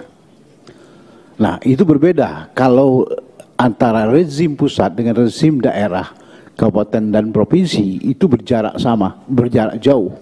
Jadi itu akan sangat tidak bagus dalam konteks pembangunan kita ke depan. Itu satu pertimbangannya. Jadi tidak mengapa kalau kita mau memajukan penyelenggaraan pilkada itu dimajukan pada bulan September, pandangan kami. Itu justru semakin bagus. Karena antara IPJ, rencana pembangunan jangka menengah nasional, rencana pembangunan jangka menengah daerah itu bisa dibuat sama, indikator kinerja usamanya sama. Kemudian pemikiran pilkada dipercepat juga bagus menurut pandangan kami, terutama dikaitkan dengan kualitas anggota atau calon bupati dan calon wakil bupati, calon gubernur dan calon-calon kepala daerah lainnya menjadi sangat berkualitas. Karena apa? Karena mereka tidak mendapat ancaman mundur dari jabatan kalau mereka terpilih pada pileg tahun 2024 pada bulan Februari. Seandainya pileg tahun 2024 mereka terpilih, kemudian penyelenggaraan pilkadanya misalnya bulan November seperti biasa, padahal mereka sudah baru saja dilantik pada bulan Oktober, 1 Oktober, ini tentu mereka harus mundur sesuai dengan peraturan perundangannya. Tapi kalau penyelenggaraan pilkadanya September, mereka belum dilantik untuk periode 2024-2029. Artinya banyak pihak-pihak yang tadinya kita pandang mereka yang sangat-sangat berkualitas itu terjun ke DPR RI, ke DPRD, itu bisa ikut mendaftar menjadi kepala daerah. Sehingga calon kepala daerah menjadi berkualitas. Karena kita khawatir, kemarin kita juga bercanda-canda, ada yang mengatakan bupati-bupatinya, saking tidak berkualitasnya, nanti aku turunkan kau ke eselon 1 baru tahu. Nah itu kan sudah artinya itu mengumumkan kebodohannya sebagai kepala daerah, dan itu bertontonkan depan orang ramai. Dan ketika pidato bapak dua, ibu dua, padahal itu konsepnya bapak-bapak, ibu-ibu. Nah itu dibaca oleh para bupati yang sudah terpilih. Yang ini yang kita tidak mau. Kita ingin kepala daerah itu adalah kepala daerah dengan calon yang berkualitas. Oleh karena itu penting bagi kita semua. Jadi itu perlu pilkada dipercepat sehingga mereka tidak perlu mundur. Karena mereka ikut pilkada dulu pada bulan September, misalnya katakan 15 September atau 25 September, tanggal 26 September mereka sudah terpilih. Sudah dapat ketahui menang atau kalah menjadi kepala daerah, bupati atau gubernur. Nah, kemudian mereka apakah ikut pileg lagi atau tidak perlu dipertimbangkan karena mereka sudah tahu mereka atau kalah atau tidak kalah menjadi anggota DPR RI itu, tidak mundur mereka karena belum dilantik. Yang ketiga, seperti yang dikatakan oleh Pak Gus Pardi tadi, bahwasanya kemarin kita bertemu dengan pihak asosiasi, bukan yang pertama kali bertemu dengan masyarakat sipil yang agak sedikit memberikan penekanan agak negatif kesannya terhadap PJ-PJ. Nah kita ketahui PJ-PJ itu ternyata cukup banyak sekarang ini. Dan apa yang tadi yang dikhawatirkan oleh kelompok-kelompok yang datang kedua, yakni para asosiasi. Jadi untuk dimaklumi oleh teman-teman bahwasanya kemarin kita menerima asosiasi pemerintah provinsi dan asosiasi pihak pemerintah kabupaten se-Indonesia dan asosiasi dewan kabupaten se-Indonesia. Dan mereka menyampaikan sangat mendukung penyelenggaraan pilkada ini dimajukan bulan September. Pertimbangannya adalah agar tidak lagi ada PJ-PJ kepala daerah karena ini sangat merugikan daerah. PJ jelas hak dan kuasa penyelenggaraan tugasnya menjadi sangat terbatas, sementara masih ada dana digunakan untuk pembangunan, waktunya mereka tidak ada karena mereka adalah PJ. Jadi karena itu mereka tidak menghendaki demikian dan sangat sayang. Nah, kalau PJ ini menjadi sangat banyak kalau pelaksanaan pilkadanya di ujung bulan November tahun 2024 nanti. Jadi di 3 poin inilah kami menyampaikan sangat mendukung untuk penyelenggaraan pilkada ini dimajukan pada bulan September 2024 yang akan datang. Semoga ini menjadi pertimbangan kita bersama, tapi tentu tidak mengabaikan apa yang sudah disampaikan, pandangan yang sudah diberikan oleh kawan-kawan sebelumnya. Terima kasih. Wassalamualaikum warahmatullahi wabarakatuh. Assalamualaikum warahmatullahi wabarakatuh. Terima kasih Pak Samsrizal. Pak Hugua. Baik, makasih pimpinan. Assalamualaikum warahmatullahi wabarakatuh. Selamat malam, salam sejahtera kepada kita sekalian. Pimpinan dan kawan-kawan anggota, Bapak Ibu Mitra Komisi 2. Pertama, sehubungan dengan penyampaian Pak Mendagri tadi, pertama 545 kepala daerah yang berakhir masa jabatannya ini menurut saya cukup ini agak rawan juga buat bangsa karena hampir semua kabupaten kota ini PJ. Jadi jangan dilihat sepele ini barang. Karena tugas PJ itu sebetulnya dia hanya intinya itu mempersiapkan pemilu dan menyelenggarakan pemerintahan secara terbatas. Januari itu tahun anggaran baru, diperlukan sebetulnya pemimpin yang legitimate karena hasil pilkada. Satu, alasannya. Kedua, terus dari mana Pak Mendagri ambil orang-orang itu? Sekarang kan sebetulnya lebih banyak didrop dari pusat. Karena kalau kita lihat kualitas kepala daerah PJ yang diambil dari eselon 2 di tingkat provinsi itu, wah itu syarat dengan kepentingan yang terlalu berlebihan. Karena begitu jadi PJ maka dia ingin jadi kepala daerah. Jadi langkahnya sudah betul-betul politis. Jadi darurat buat negara. Satu. Yang kedua, nampak juga kan KPU tadi oke-oke saja. Begitu undang-undangnya ada, mereka siap saja. Karena menurut pandangan kita, proses-proses non-elektoral sudah jalan dari sekarang. Sehingga kalau diperpendek 3 bulan, kegiatan non-elektoral misalkan verifikasi peserta, daerah pemilihan dan seterusnya sudah selesai di pemilu ini. Berarti selama kalau dimajukan 3 bulan itu tinggal kegiatan-kegiatan sifatnya elektoral. Jadi kalau ada perpendekan menurut saya masih rasional-rasional saja, dan KPU, Bawaslu, DKPP oke-oke saja. Dan yang menjadi menarik, 3 bulan itu cukup efisien dalam penggunaan anggaran. Jadi saya setuju dengan kawan-kawan lain semuanya tadi bahwa kalau memang bisa kita laksanakan secara teknis tanpa mengurangi kualitas dan berkaitan dengan eksekutif, legislatif, yudikatif tadi, ini negara. Apapun namanya trias politika, kalau kompromi sebagai sebuah bangsa dan negara tetap oke-oke saja untuk kita komunikasikan. Dan saya kira Mahkamah Konstitusi atau Mahkamah Agung juga sebagai satu core pemerintah dalam rangka membuat demokrasi lebih baik, oke-oke saja. Akhirnya kesimpulan saya salah seorang yang mendukung bagaimana percepatan itu bisa dilakukan. Makasih. Assalamualaikum warahmatullahi wabarakatuh. Waalaikumsalam warahmatullahi. Ada lagi? Cukup? Baik. Bapak Ibu sekalian,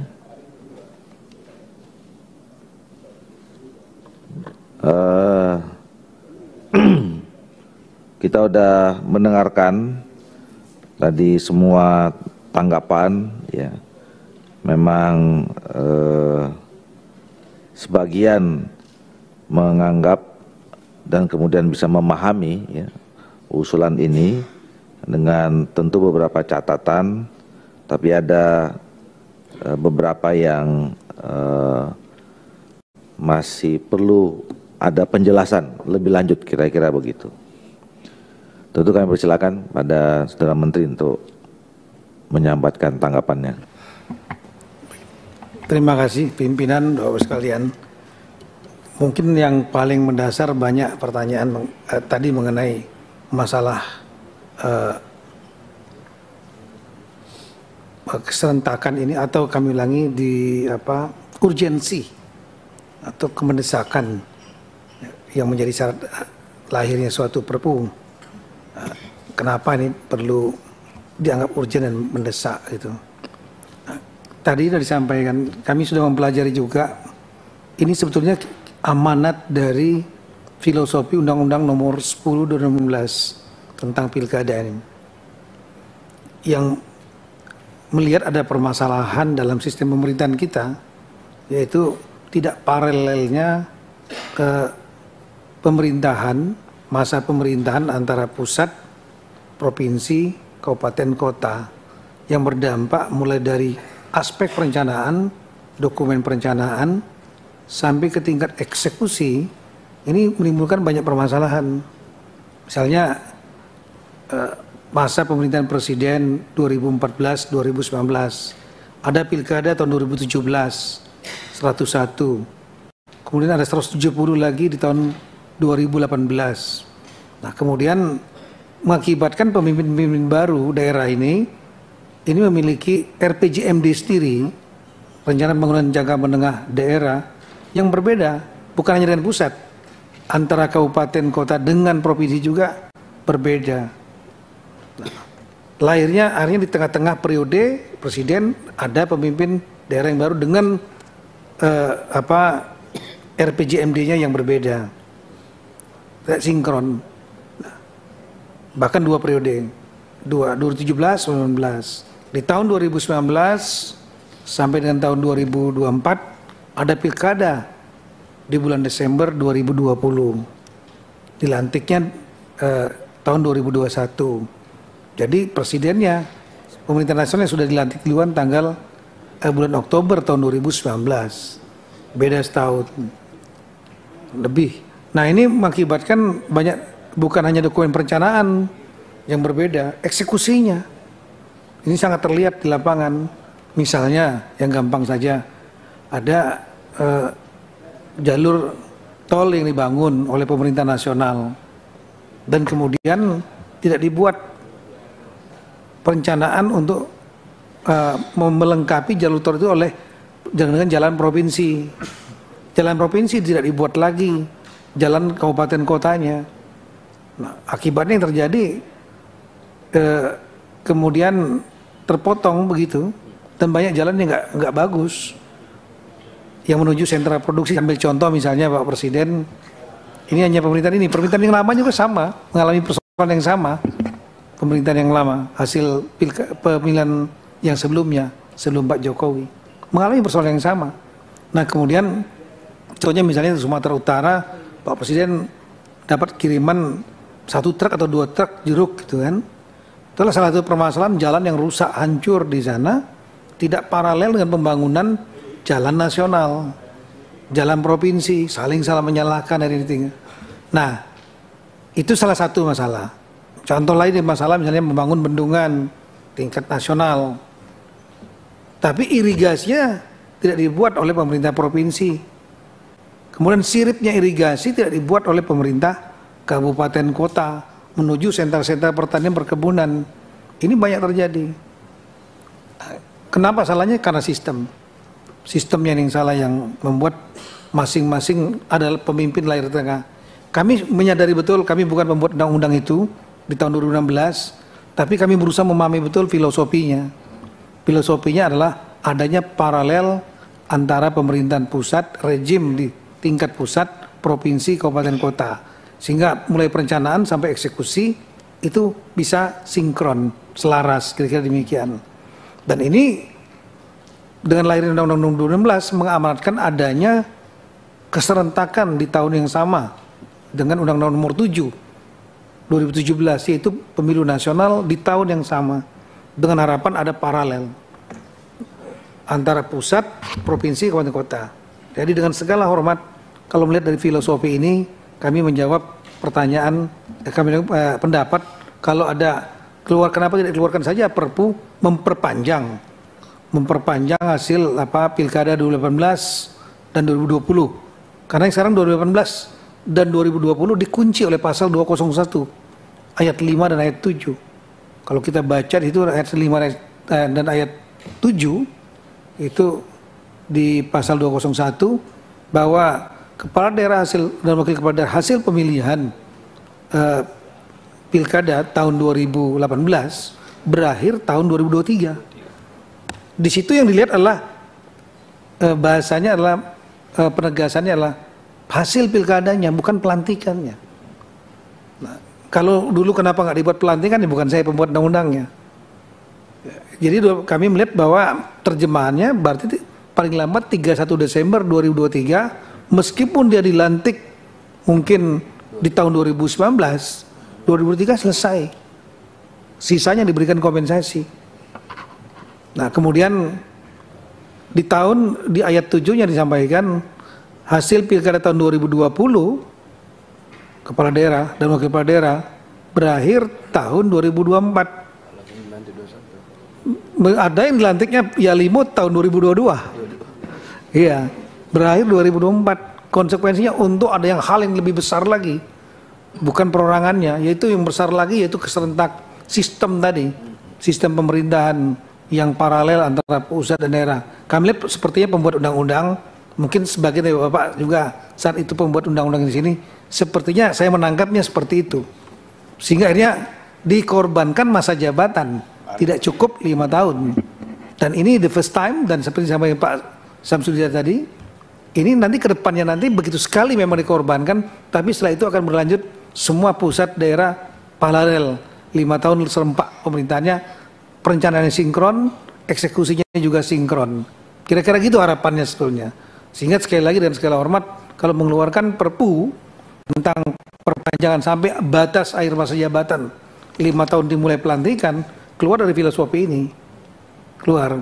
Nah, kemudian yang kedua adalah dalam membuat undang-undang nomor 216 ini mungkin ada banyak hal yang bagus. Itulah terobosan, yaitu membuat tadi adanya paralel antara pusat daerah dan serentak seluruh provinsi, kabupaten, kota, yang mungkin adalah pengalaman pertama dalam sejarah bangsa kita.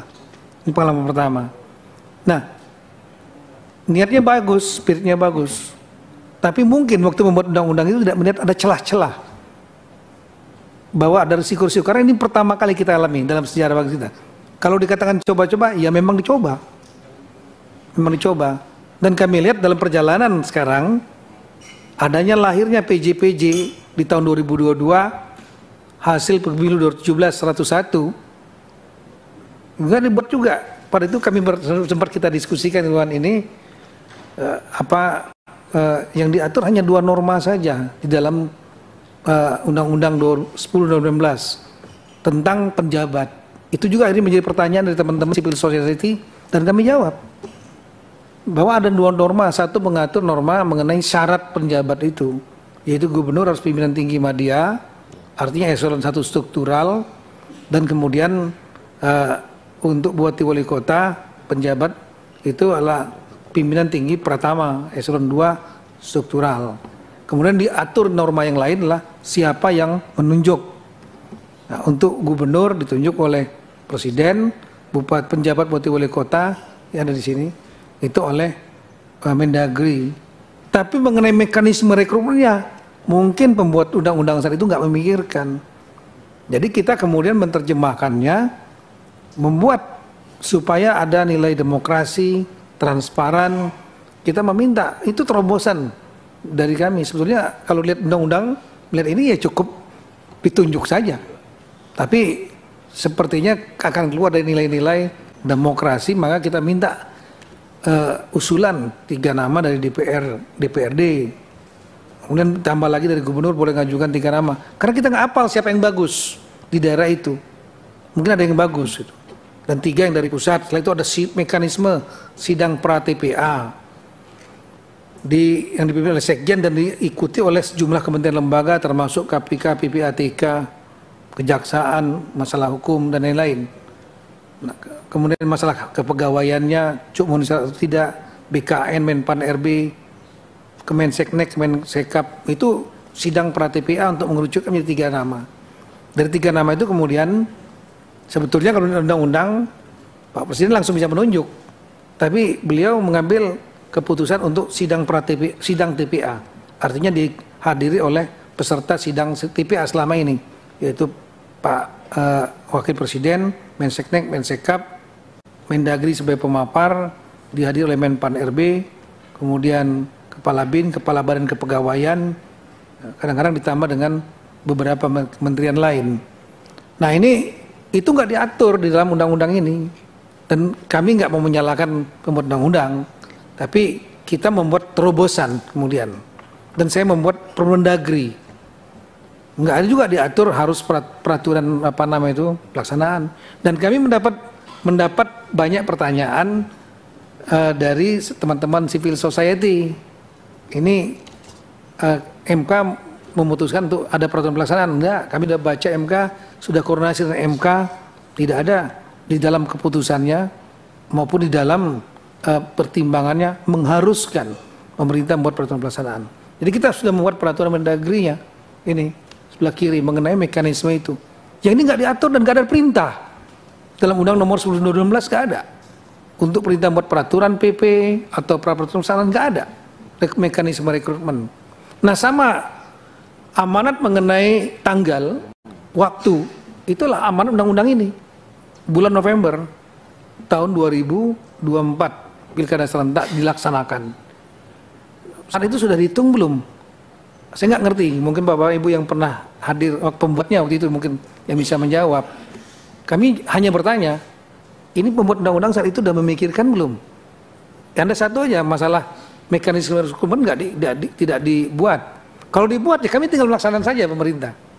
Kalau nggak muat terpaksa kami membuat terobosan ketika mendapat tekanan dari banyak pertanyaan-pertanyaan dari civil society, dan hasilnya dalam bentuk Permendagri. Dan kemudian yang kedua, pertanyaan berikutnya adalah bagi kami, ini pembuat undang-undang sudah memikirkan belum?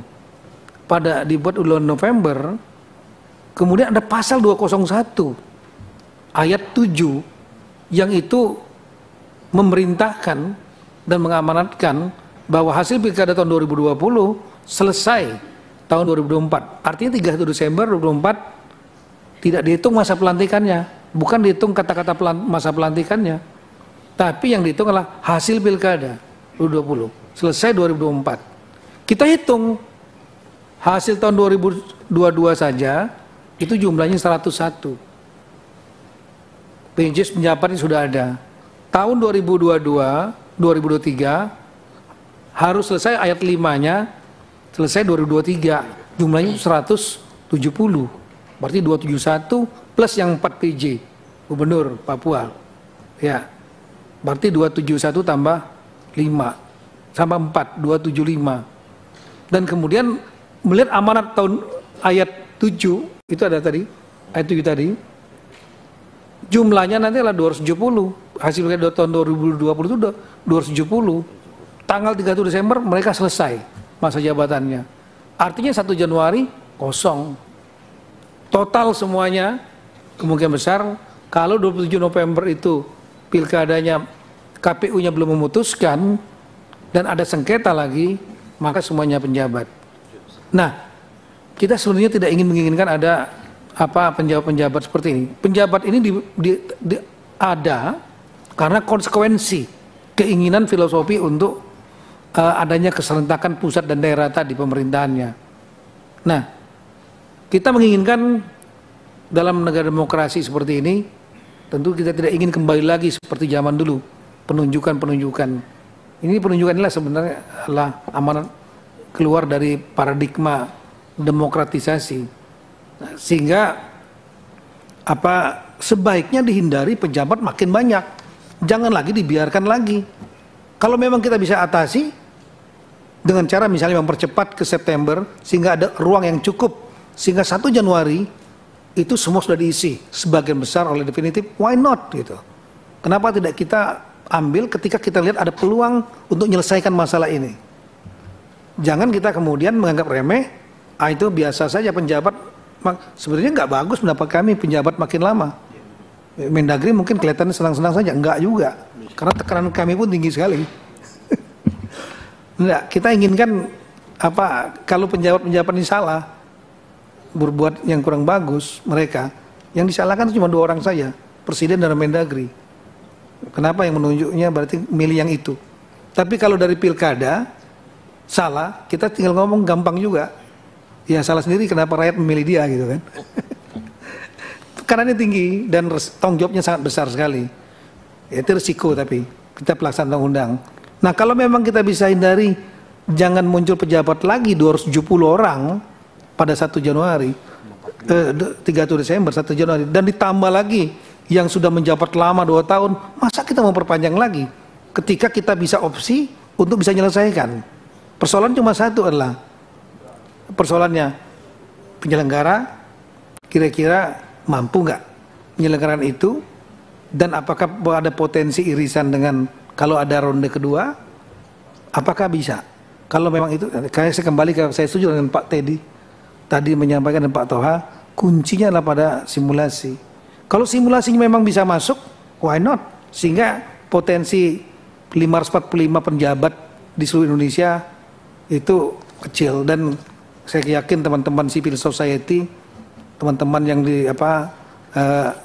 yang setuju dengan nilai-nilai demokrasi lebih menyukai hasil pilkada karena mereka legitimasinya kuat dibanding dengan yang ditunjuk dari pusat ataupun ditunjuk berdasarkan undang-undang.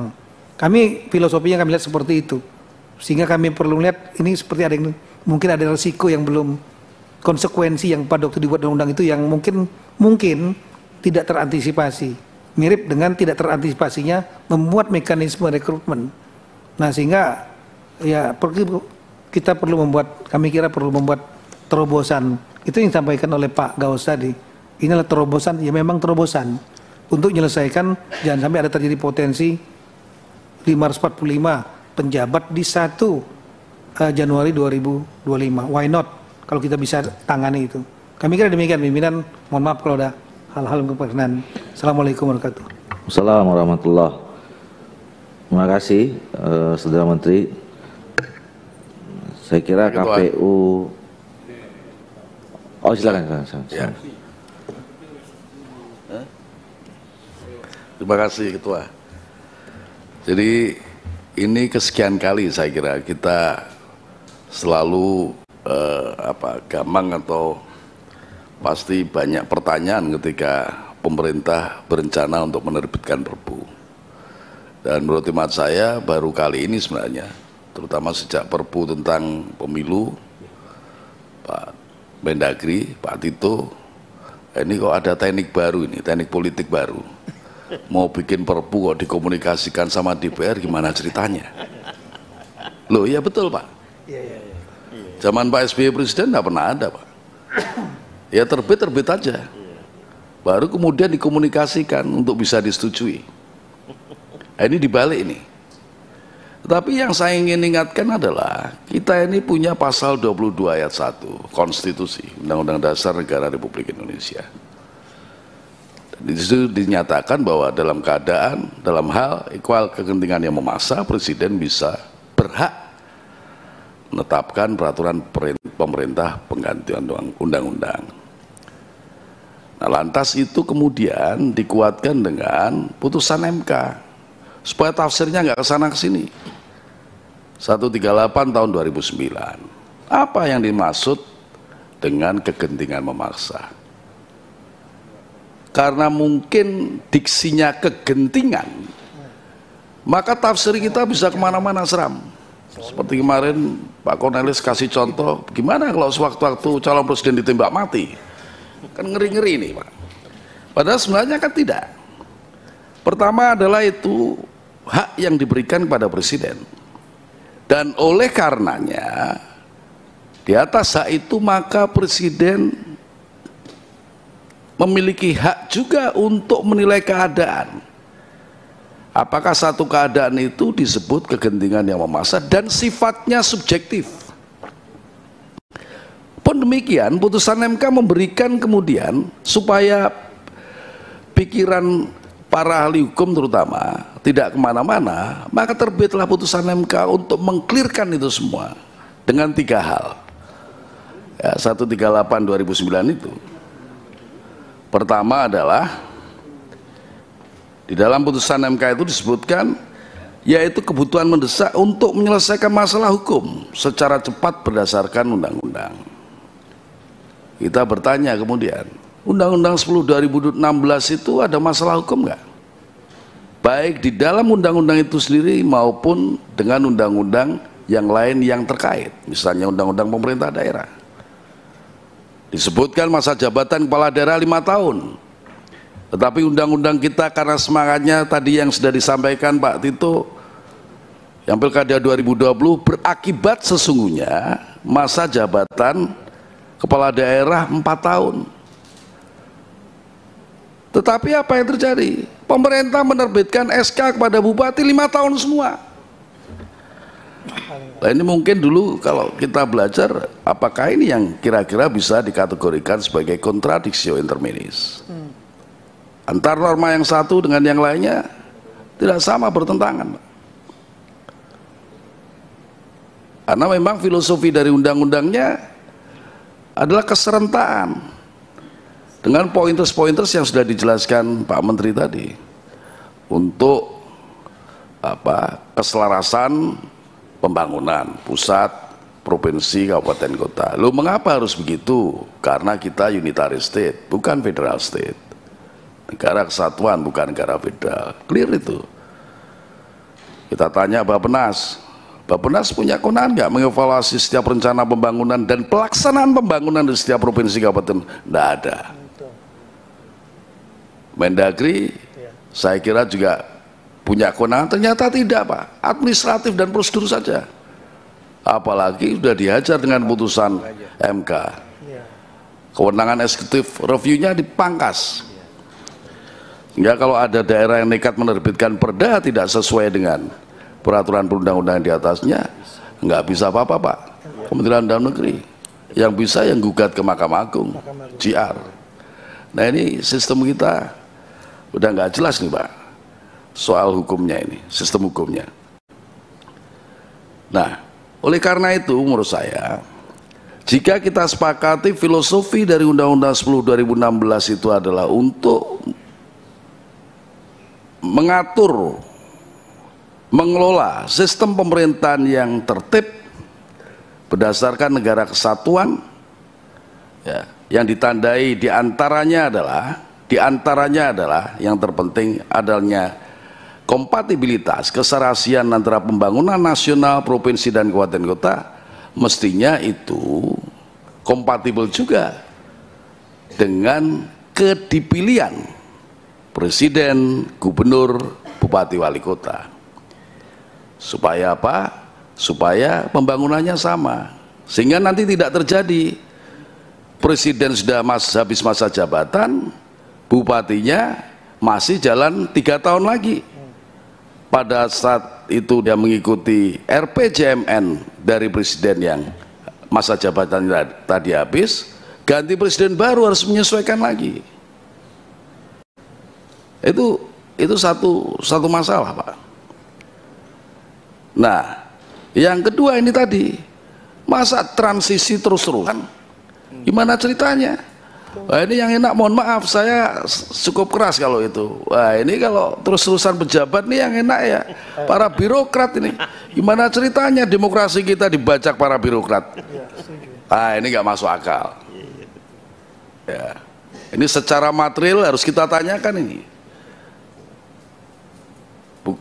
Bukan prosedur lagi, material. Yang mereka juga pandangan dan aspirasinya sama, ya. Mereka mengalami ya problem ya ketika pengalihan pemerintahan pusat itu berbeda jauh dengan pengalihan pemerintahan di daerah, kira-kira gitu. Nah, tetapi saya kira kita kembalikan ke mekanismenya saja, ya. Tadi seperti yang disampaikan Pak Arief, ya ini ada ya ijtihad politik lah dari pemerintah dan Menteri Dalam Negeri, kan kira-kira gitu, ya. Kalau pemerintah mau nerbitin Perpu ya terbitin aja sebenarnya, kan gitu, ya kan. Nah, soal aminin nggak amini kan nanti berikutnya, gitu. Tapi karena ini untuk kepentingan, saya yakin untuk kepentingan bangsa dan negara, saya kira Dan selama ini memang komunikasi hubungan kita sangat baik antara teman-teman Komisi 2 dengan pemerintah dalam Menteri Dalam Negeri, ya mungkin berinisiatif menyampaikan ini gitu. Nah, oleh karena itu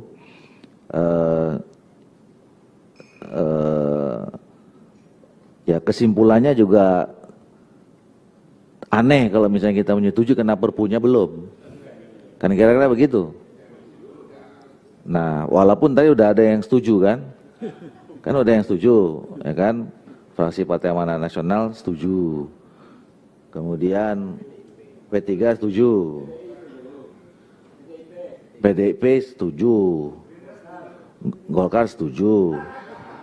Gerindra setuju gitu. Nah, tetapi kita kembalikan ke mekanismenya. Ya. Ya, kita kembalikan kepada pemerintah, tetapi juga saya kira karena memang sudah kita diajak, ya. Baik, coba bisa kita tampilkan dulu, ya. Kita cari rumusan yang tepat sesuai dengan peraturan perundang yang berlaku, kira-kira gitu. Ini ya. Terhadap penjelasan darinya nggak usah. Terhadap penjelasan Menteri Dalam Negeri tentang rencana pemerintah melakukan penyesuaian terhadap Undang-Undang Nomor 10 Tahun 2016 tentang perubahan kedua atas Undang-Undang Nomor 1 Tahun 2012 tentang penetapan peraturan perintah pengganti Undang-Undang Nomor 1 Tahun 2014 tentang pemilihan gubernur, bupati, dan wali kota menjadi undang-undang atau pemilihan kepala daerah serentak tahun 2004 dengan memajukan pelaksanaan pemungutan suara pilkada serentak dari bulan November 2024 ke bulan September 2024, maka 1. Komisi 2 DPR RI dapat memahami dan akan melakukan kajian secara lebih dalam terhadap usulan tersebut. 2.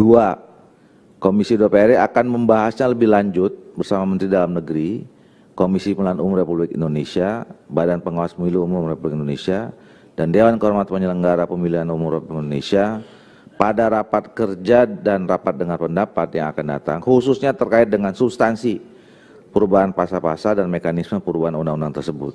Ini itu yang maksud saya tadi.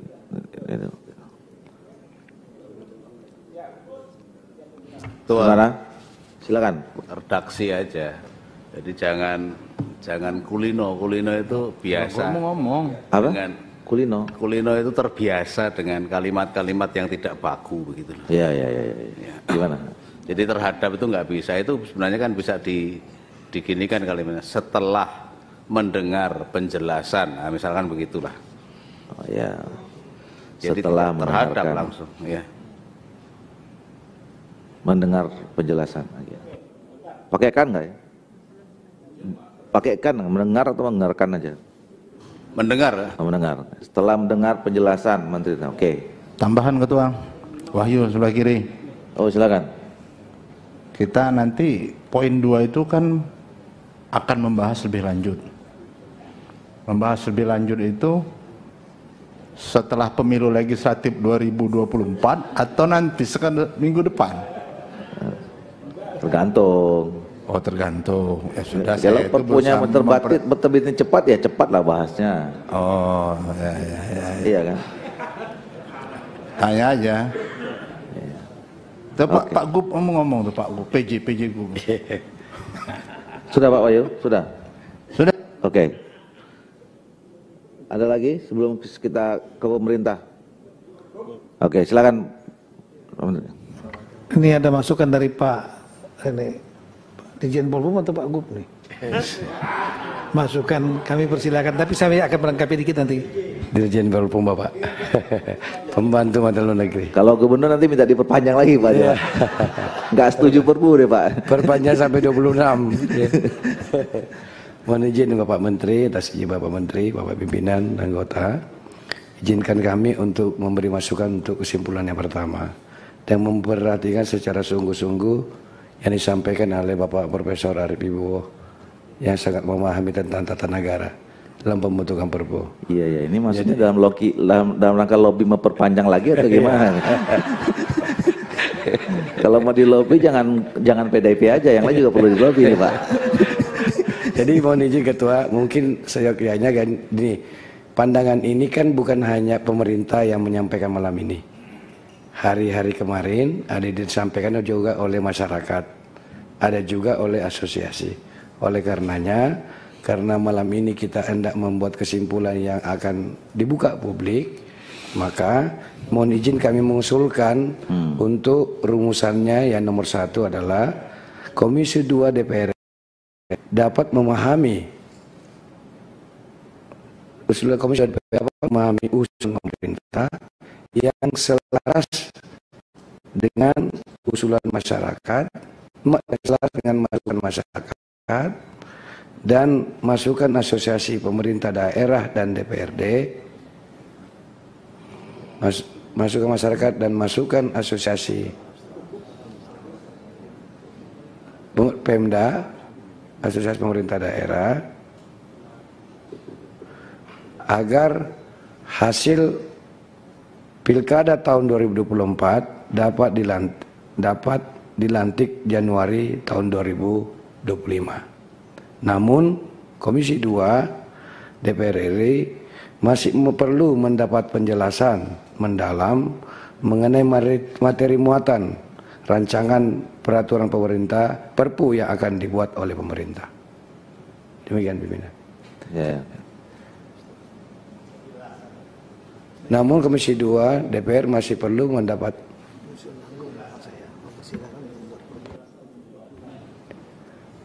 Komisi 2 DPR dapat memahami usulan pemerintah dan mempersilahkan membuat Perpu. Tuh. Ya, silakan Pak. Izin pimpinan Bapak sekalian, jadi ini hanya bicara mengenai masalah mempertimbangkan masalah waktu, karena tidak lama lagi juga akan ada masa kampanye dan tentunya masa sidang juga. Mungkin bapak-bapak ibu sudah mulai akan sibuk di kampanye. Oke, sehingga kami menyarankan rencana membuat terobosan seperti ini dilakukan dalam tengah waktu ketika bapak-bapak ibu sekalian sedang tidak sibuk. Ini kita sampai malam ini kan juga dalam rangka banyak sekali agenda-agenda dari Komisi 2. Saya sangat yakin yang berhubungan tugas bapak sekalian. Oleh karena itu supaya nanti tidak bertele-tele panjang, kami sarankan isi daripada rapat ini seperti nomor 1 itulah Komisi 2 dapat memahami usulan pemerintah yang selaras dengan masukan masyarakat dan asosiasi pemerintah agar hasil pilkada tahun 2000 dapat dilantik Januari 2025 ini, Mbak ya. Maka Komisi 2 kami kira langsung mungkin daripada perlu penjelasan lagi terhadap usulan ini, karena ini sudah kita jelaskan sebetulnya. Langsung saja Komisi 2 mempersilahkan untuk pemerintah untuk membuat Perpu. Kemudian baru di poin keduanya Komisi 2 DPR akan membahas substansi daripada isi Perpu itu sebelum diundangkan. Nah, kira-kira seperti itu mungkin. Jadi sudah ada keselarasan, kesepakatan dari yang hadir di sini untuk pemerintah mengeluarkan Perpu. Tapi sebelum mengeluarkan itu, substansi yang dikomunikasikan sehingga akan menghemat waktu bapak ibu sekalian juga. Satu persoalan sudah selesai, tinggal nanti masih banyak lagi persoalan yang mungkin dibahas oleh bapak dan ibu sekalian di Komisi 2. Terima kasih. Iya. Pertama begini, izin Ketua. Silakan. Itu istilah usulan tidak tepat. Ini kan haknya pemerintah. Iya, makanya itu yang mau saya koreksi. Iya, tidak perlu usul-usul. Komisi 2 memahami pandangan pemerintah misalnya gitu ya. Iya, tidak perlu mengusulkan pemerintah sebenarnya. Ini makanya teknik politik baru ini. Lah iya. Perpu didiskusikan dengan DPR buat apa sebenarnya? Betul. Jadi sudah Pak Arif ya? Sudah ya? Sudah. Nah, jadi saya pertama tadi mau koreksi itu ya. Kemudian yang kedua ya. Yang kedua saya kira yang faktual saja ya. Ini kan yang di situ kan Komisi 2. Komisi 2 itu kemarin cuman hanya kedatangan asosiasi-asosiasi ini. Gitu ya. Jadi masukan masyarakat itu nanti abstrak, kita nggak bisa pertanggungjawabkan di Komisi 2. Ya kan? Jadi kan itu udah faktual. Kemarin mereka menyampaikan mewakili semua kepala daerah gitu. Jadi itu saja. Jadi dapat memahami pandangan pemerintah yang selaras dengan ya masukan asosiasi pemerintah DPRD. Nah, terhadap tadi usulan kata Perpu, justru menurut saya nanti jadi bias. Jadi masa DPR menyetujui Perpu diterbitkan, ya padahal itu haknya pemerintah. Jadi dengan kata memahami saja sebetulnya itu sudah secara tidak langsung ya kalau perlu ya monggo, kira-kira kan begitu. Nah, jadi menurut saya Komisi 2 DPR dapat memahami pandangan pemerintah yang selaras dengan masukan Asosiasi Pemerintah Daerah dan DPRD ya, agar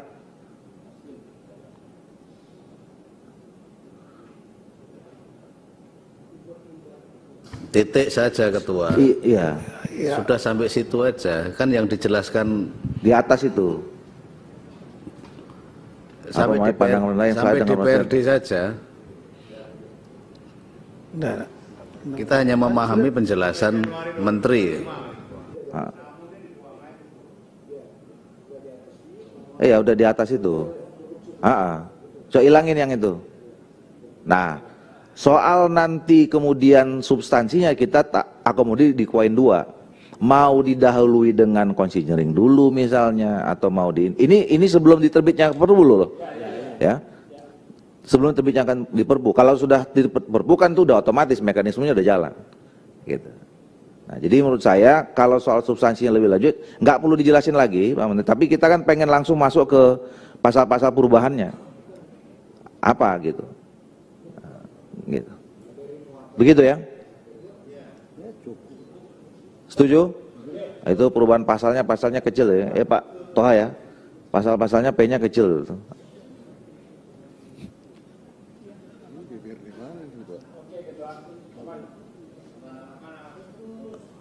DPRD kemarin, asosiasi DPRD. Asosiasi. Dan mekanisme mungkin nggak perlu Ketua izin, Ketua. Ketua izin. Jadi Ketua mungkin terakhir mekanismenya nggak perlu kan, mekanismenya kan udah jelas Perpu kan. Ya izin Ketua. Ini kan nomor 1 Komisi 2 DPR RI dapat memahami pandangan pemerintah yang selaras dengan masukan asosiasi pemerintah daerah dan DPRD. DPRD yang mana? Hah? Asosiasi DPRD maksudnya. Asosiasi DPRD. Dan asosiasi DPRD. Gitu, ya, Pak. okay. Siap. Ya Pak Gub. Oke. Memang keren Bapak.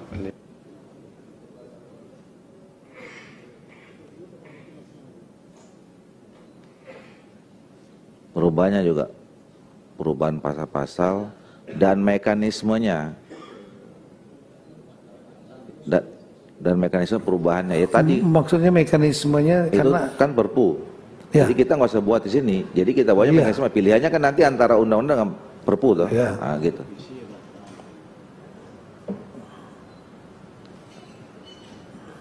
Oke, setuju Pak? Nggak perlu kan mekanismenya lagi ya. Nggak usah. Ya, ya sudah oke. Dannya dihilangin kalau gitu.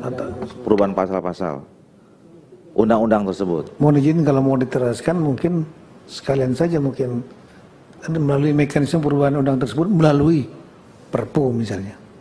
Sudah ditegaskan.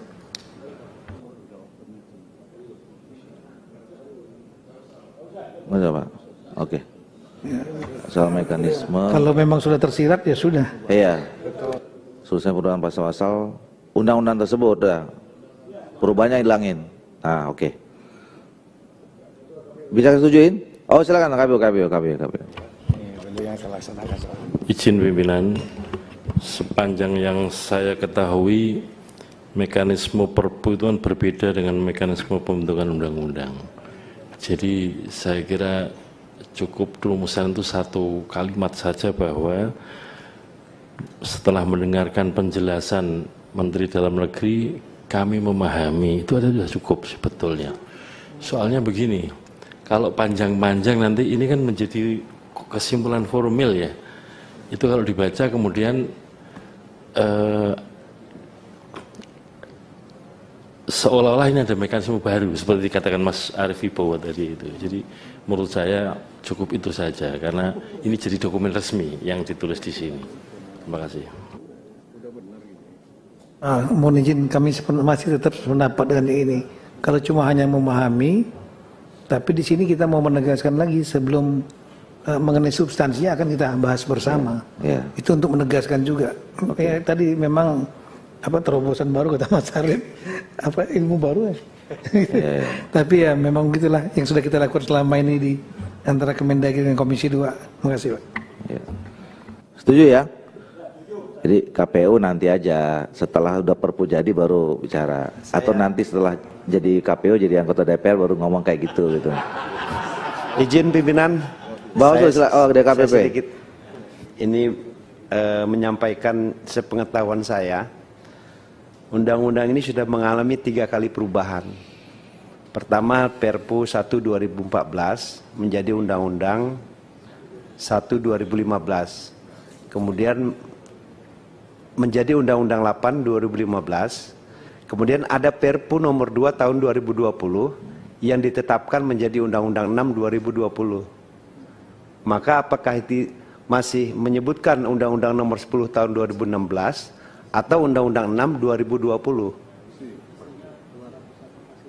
Gitu. Supaya nggak keliru maksud saya. Tapi ya, itu kan, maaf Ketua. Tapi di Undang-Undang 6 2020 itu perubahan ketiga dari Perpu dari Undang-Undang 1 2015. Iya. Perubahan dari Perpu 2 menjadi Undang-Undang 6 2020. Iya, tentang Papua itu kan. Iya, tentang pilkada di tengah situasi pandemi Otsus itu ya. Kemajukan itu. Tapi di sini kan nggak ada pengaruhnya, Bapak. Iya. Di sini kan nggak ada pengaruhnya. Di sini kan nggak disebut-sebut, tapi nanti waktu penulisan dan penyiapan perpunya, ya. Di sini tetap juga seperti ini, sudah oke nih. Penyesuaian. Ya, kesimpulannya sudah, saya kira sudah oke. Karena itu undang walaupun 2-3 kali berubah, nggak ada disebutkan di kesimpulan ini. Tapi nanti. Ya memang kalau mau lengkap disebutin semua, ya kan, Undang-Undang nomor 1 ini, kemudian kemudian berubah menjadi undang-undang ini nomor sekian. Gimana orang hukum dulu? Ketua. Terima kasih. Jadi menurut saya sudah tepat karena yang dibahas kan soal kesertakan coblosan. Itu substansinya kan diatur di pasal 201 di Undang-Undang 10. Jadi sudah tepat. Oke. Setuju ya? Oh, silakan. Oh, ini calon Mahkamah Konstitusi ini harus bisa menyelesaikan. Iya. Tadinya nggak mau komentar gitu. Saya kira menanggapi yang disampaikan tadi bahwa kalau soal judul perpunya nanti teknis lah. Jadi itu menjadi perpu nomor sekian tentang perubahan, apakah keempat, kelima saya nggak tahu. Soal tradisi baru itu bukan hanya di perpu. Di undang-undang terorisme itu ada peraturan presiden yang harus dikonsultasikan kepada DPR. Jadi nanti kita bisa jelaskan juga itu. Terima kasih. Iya. Ini menegaskan memang kalau dari Komisi 2 udah lulus lah. Jalan dari calon hakim Mahkamah Konstitusi. Cuman saya milihnya Komisi 3, Pak. Kita doakan Pak Arsul. Ada perwakilan Komisi 2 yang jadi hakim konstitusi. Setuju ya? Oke. Baik Bapak Ibu sekalian, dengan tadi kita sudah sama-sama membacakan dan menyepakati kesimpulan pada rapat kerja dan rapat dengan pendapat ini, maka kita sudah bisa mengakhiri rapat ini. Sebelum kita tutup, kami mengucapkan terima kasih kepada Saudara Menteri Dalam Negeri beserta seluruh jajaran. Terima kasih pada Ketua dan anggota KPU. Kemudian terima kasih pada Komisioner Bawaslu. Terima kasih pada Ketua DKPP dan seluruh anggota DKPP. Terima kasih juga pada seluruh pimpinan dan anggota Komisi 2 DPR RI. Dengan mengucapkan alhamdulillahirabbil alamin, maka rapat kerja ini saya nyatakan ditutup. Terima kasih, selamat malam, selamat sejahtera bagi semua. Bila taufiq hidayah, assalamualaikum warahmatullahi wabarakatuh.